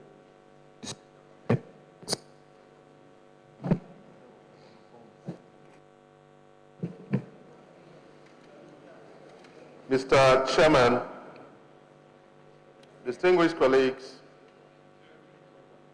Senator Akume, Benue Northwest. Well, Mr. Nominee, I happen to be one of your fans. I read your column regularly, religiously too. And maybe because of my background, I differ a little from what my friend and brother said about some of your writings. I believe they are wrapped in a cocoon of patriotism, beautiful prose, syntax, dictum, and you know really what you're talking about. Mr. Nominee, I gone through your CV. Your school start is fantastic. I thought you were going to read science. You got 1 in chemistry, you got 2 in biology, you had 3 in physics. You ended up reading accountancy. And therefore, you have combined your knowledge of the sciences, knowledge of economics, and knowledge of politics. And you have brought this to bear on your writings. Number one, let me put this question. It's a very short one. A few weeks or a few months to general elections in this country, polkas of members of hate and disunity political and regional intolerance were at work. And this was evident in the print media, electronic media. People outside the country thought we were at war with one another. But we have regulatory framework to check these excesses.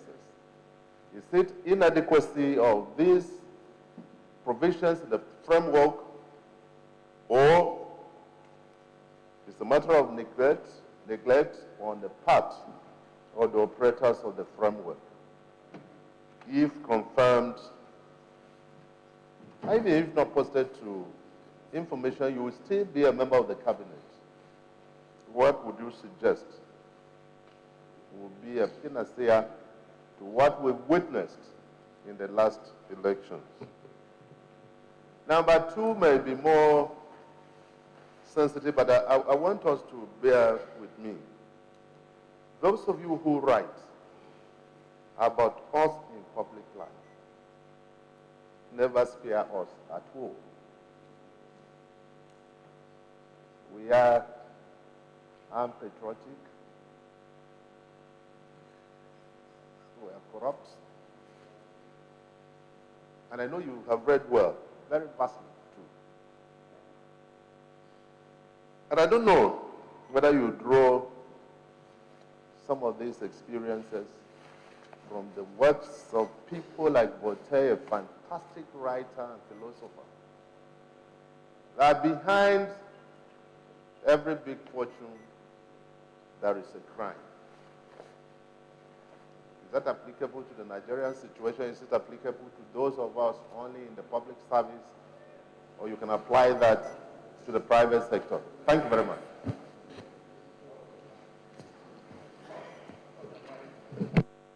Senator Dingyumilai. The performing Senate President, my colleagues, my name is Dino Melaye. I represent Kogi West Senatorial District. Mr. Chairman, Mr. President, my colleagues, Malam Adamu, there is no doubt that you are a man of integrity.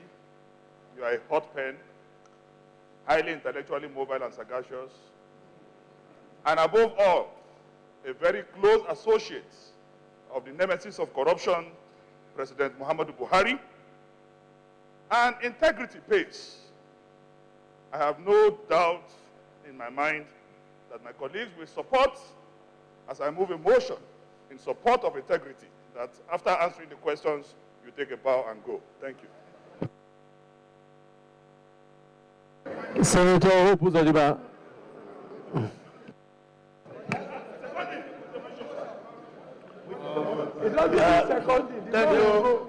Thank you, Mr. President. Distinguished colleagues, I rise not to second any motion, but to ask my questions. Thank you. Mr. Nominee, I've gone through your CV, can see a very intellectual man of very vast experience. But I want to ask you, what is your clear understanding of the national and the foreign policy objectives of this government you want to serve, if confirmed? And if these foreign policies are consistent with your expectations, how is your cabinet going to leverage on it to attract more foreign direct investments to Nigeria? Number two. That's the question. Number two. Don't you hear question?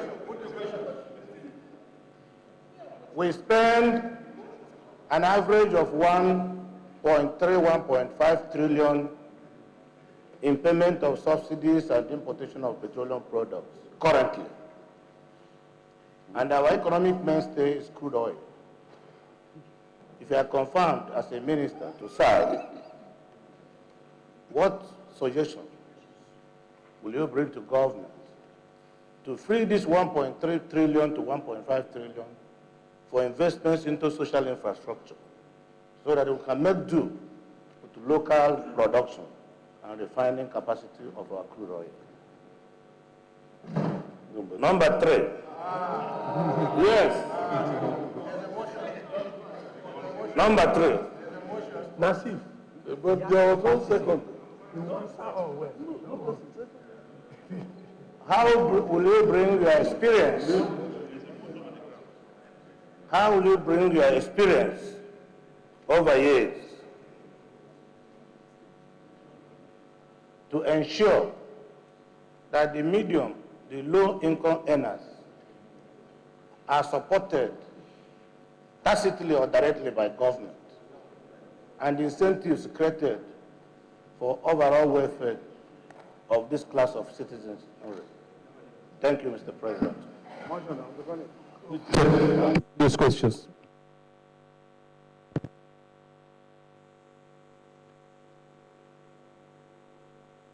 Senator Shehu Sani, it is true I wrote a series of articles, Lamentations of a Nation. And like every journalist, I think I put forward my views, which are like a hypothesis. And it is our belief that this government will probably set up a judicial commission of inquiry as it has been advised. And then at the concluding of that investigation, you'll find out whether I'm wrong or right. And then we'll know what exactly happened in Boko Haram. And then you ask that I have a lot of interest in a certain country. How will that affect me if I become the foreign minister? I think everyone has interests, but I think the national interest is probably supreme, and that is what guides what you do in public life.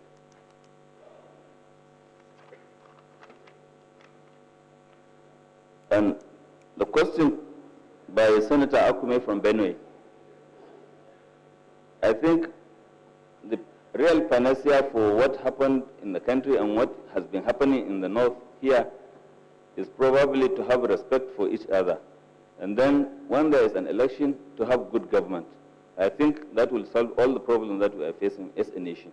I don't think any other thing will do. All other things are probably half measures. And I took my inspiration from any source that I read, including Voltaire. And the senator whose name I didn't get, he asked about how we will convert the 1.1 trillion subsidy into refining capacity. I think he answered all his questions. Yes, from the explanation he gave, I got the answers inside.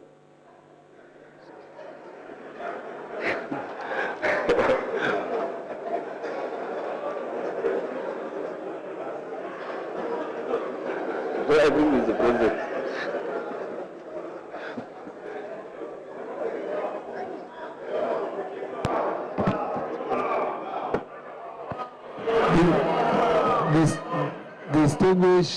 Distinguished colleagues, distinguished colleagues, let me just thank you, distinguished colleagues. The nominee has taken some very important questions and has addressed them. And I think it is the wish for him to take his leave. That is the mood I read. I read that mood very well. Come and take your leave.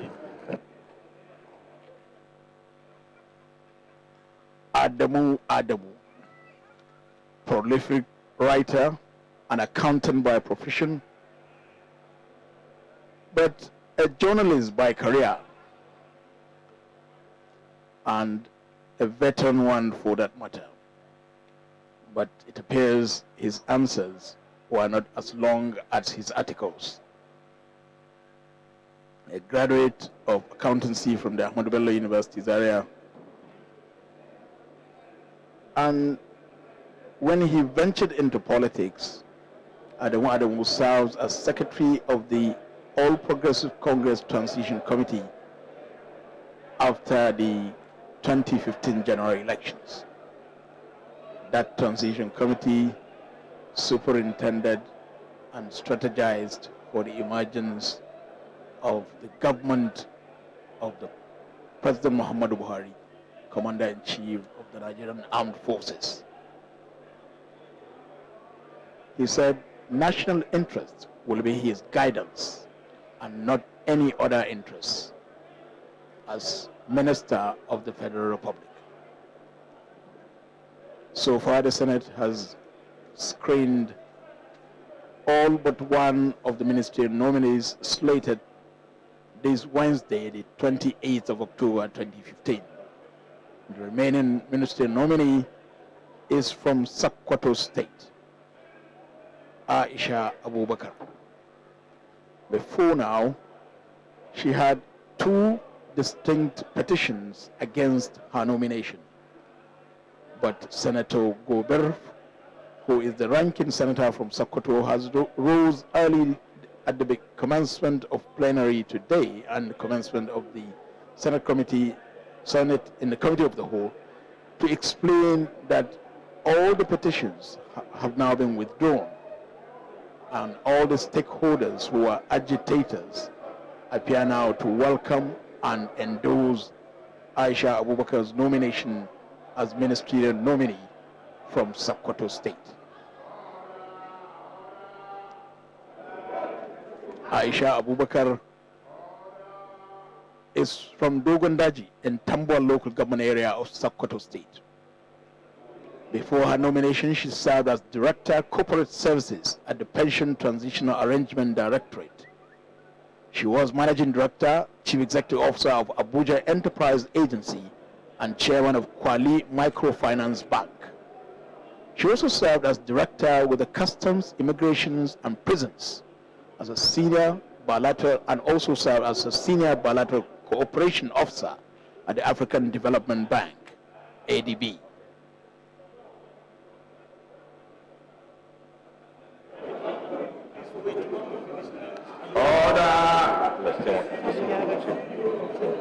Aisha Abubakar is now taking the podium as ministerial nominee from Sokoto State.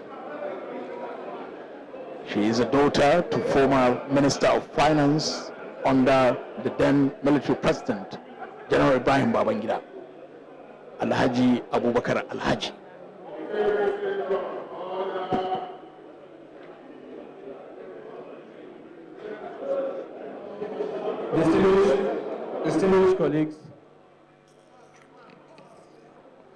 Distinguished colleagues, the ministerial nominee that we have before us is Aisha Abubakar.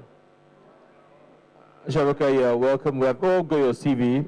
I want you to just give us a brief introduction of yourself. You don't need to talk at length on what is already in your CV. If there's something you think we've missed out on your CV, or there's something in particular that you want to emphasize on, this is a very gender-friendly chamber on both sides of the divide, and the other side will always let us know how gender-friendly is with the way they ask their questions. So tell us a bit about yourself. Thank you.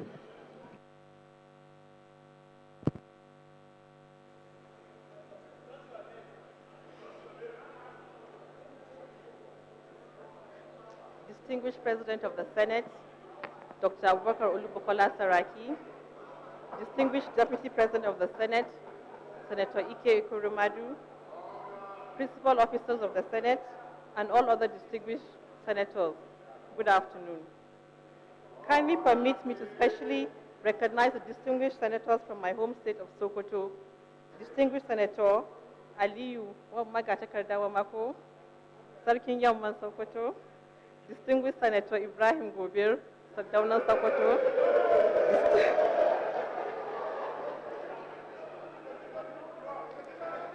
Distinguished Senator Ibrahim Abdullahi Dambaba, who represents my own senatorial zone. Also allow me to send special greetings to all the female Amazons in this house. I would like to give thanks to the Almighty Allah for allowing us to witness this day.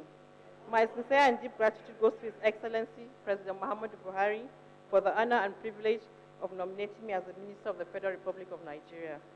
I also wish to thank my dear father, Alhaji Abubakar Alhaji, Sardauna of Sokoto, for the good upbringing, values instilled in me, and the privilege of a sound education that has made it possible for me to stand before this honored chamber today.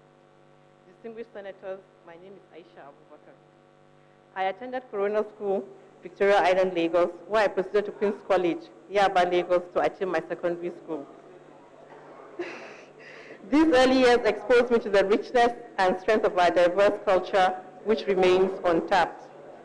I hold a bachelor's degree in politics with international relations from the University of Warwick and a master's degree in development studies from the University of Leeds, both in the United Kingdom.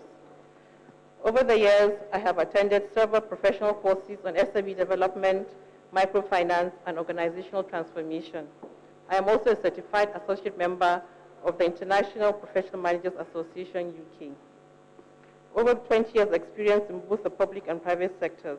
I am currently serving as the Pioneer Director at the Pension Transitional Arrangement Directorate. It's called PTAD. PTAD is an agency of the federal government that is responsible for pension administration of the defined benefit scheme.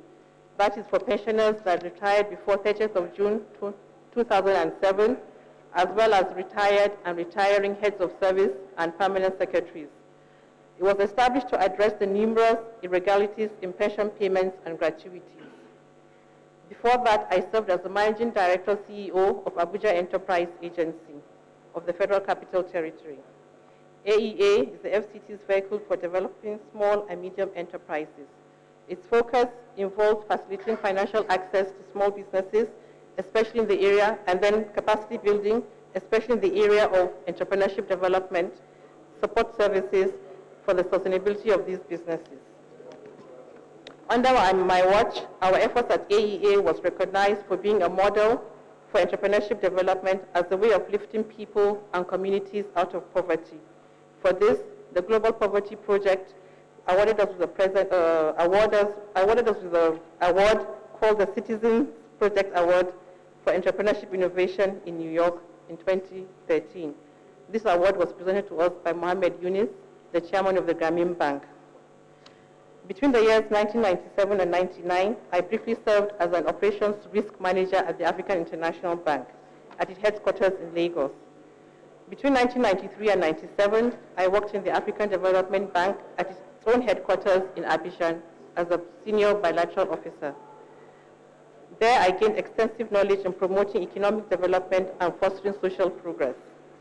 By God's grace, if I'm confirmed as a minister, I will promote proven socio-economic models that will create wealth, sustainable economic development and growth, reduce the widening gap of inequality, and improve the living standards of Nigerians by enhancing the ability of small and medium enterprises to participate better in the growth of the domestic economy for self-reliance and export.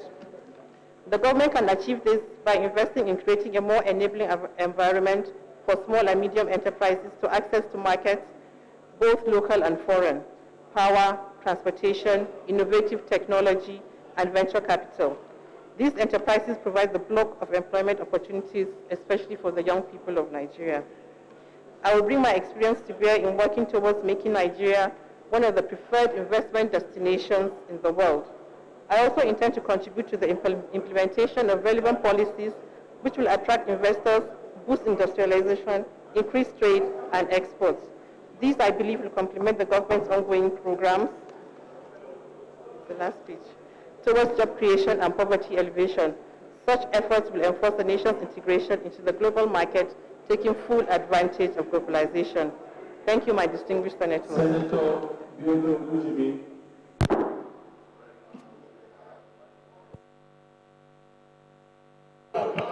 Mr. President, my name is Abiodun Olujimi. I represent Ekiti South Senatorial District of Ekiti State. Because we are a gender-sensitive chamber, and the mood is that there are only 6 women amongst the 36 nominees, I wish to ask this distinguished Senate and Senator Gobe, who brought all the petitions and has withdrawn them, to kindly ask the Senate to allow her to take them back.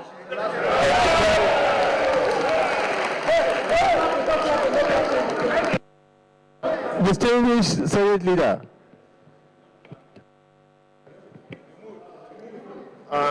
Distinguished Senator, my name is Mohammed Ali Dube. I second the motion. Nominee Aisha, come and take a bow.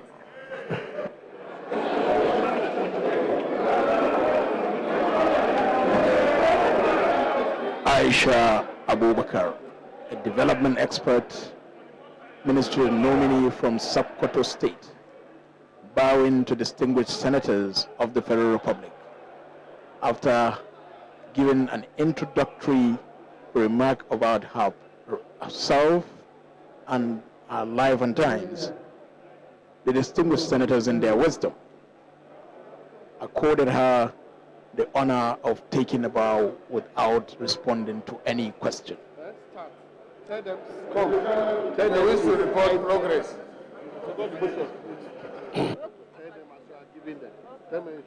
I rise to second the motion that we should revert back to plenary.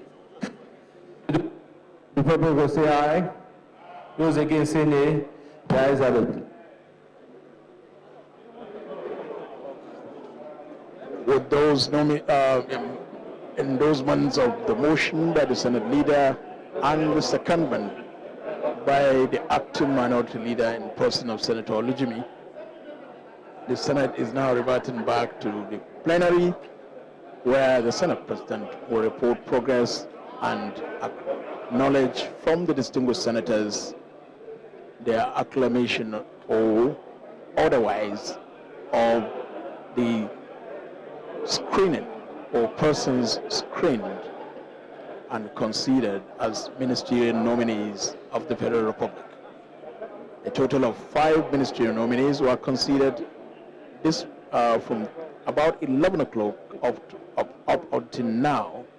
They include Mr. Okechukwu Eyina Enelana from Abia State, Mr. Anwoka Anthony Gozie, Imo State, Mohammed Musa Bello, Adamawa State, Adamu Bauchi State, and Aisha Abubakar, Sokoto State, who had the distinguished honor of being told to take a bow among the 5 ministerial nominees that were considered by the Senate today.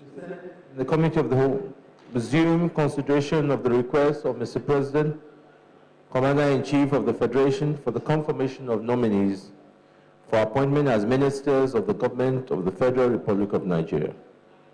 The following nominees answered questions from distinguished senators on a number of topical national issues and their CV.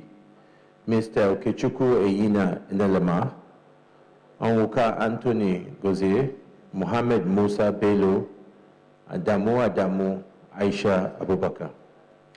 Is this a true reflection of what transpired in the Committee of the Whole? Thank you.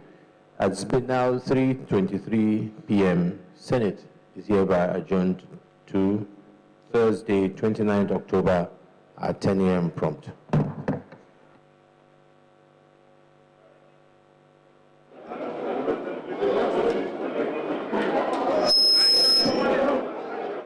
The Senate President, in his wisdom, has called for an adjournment.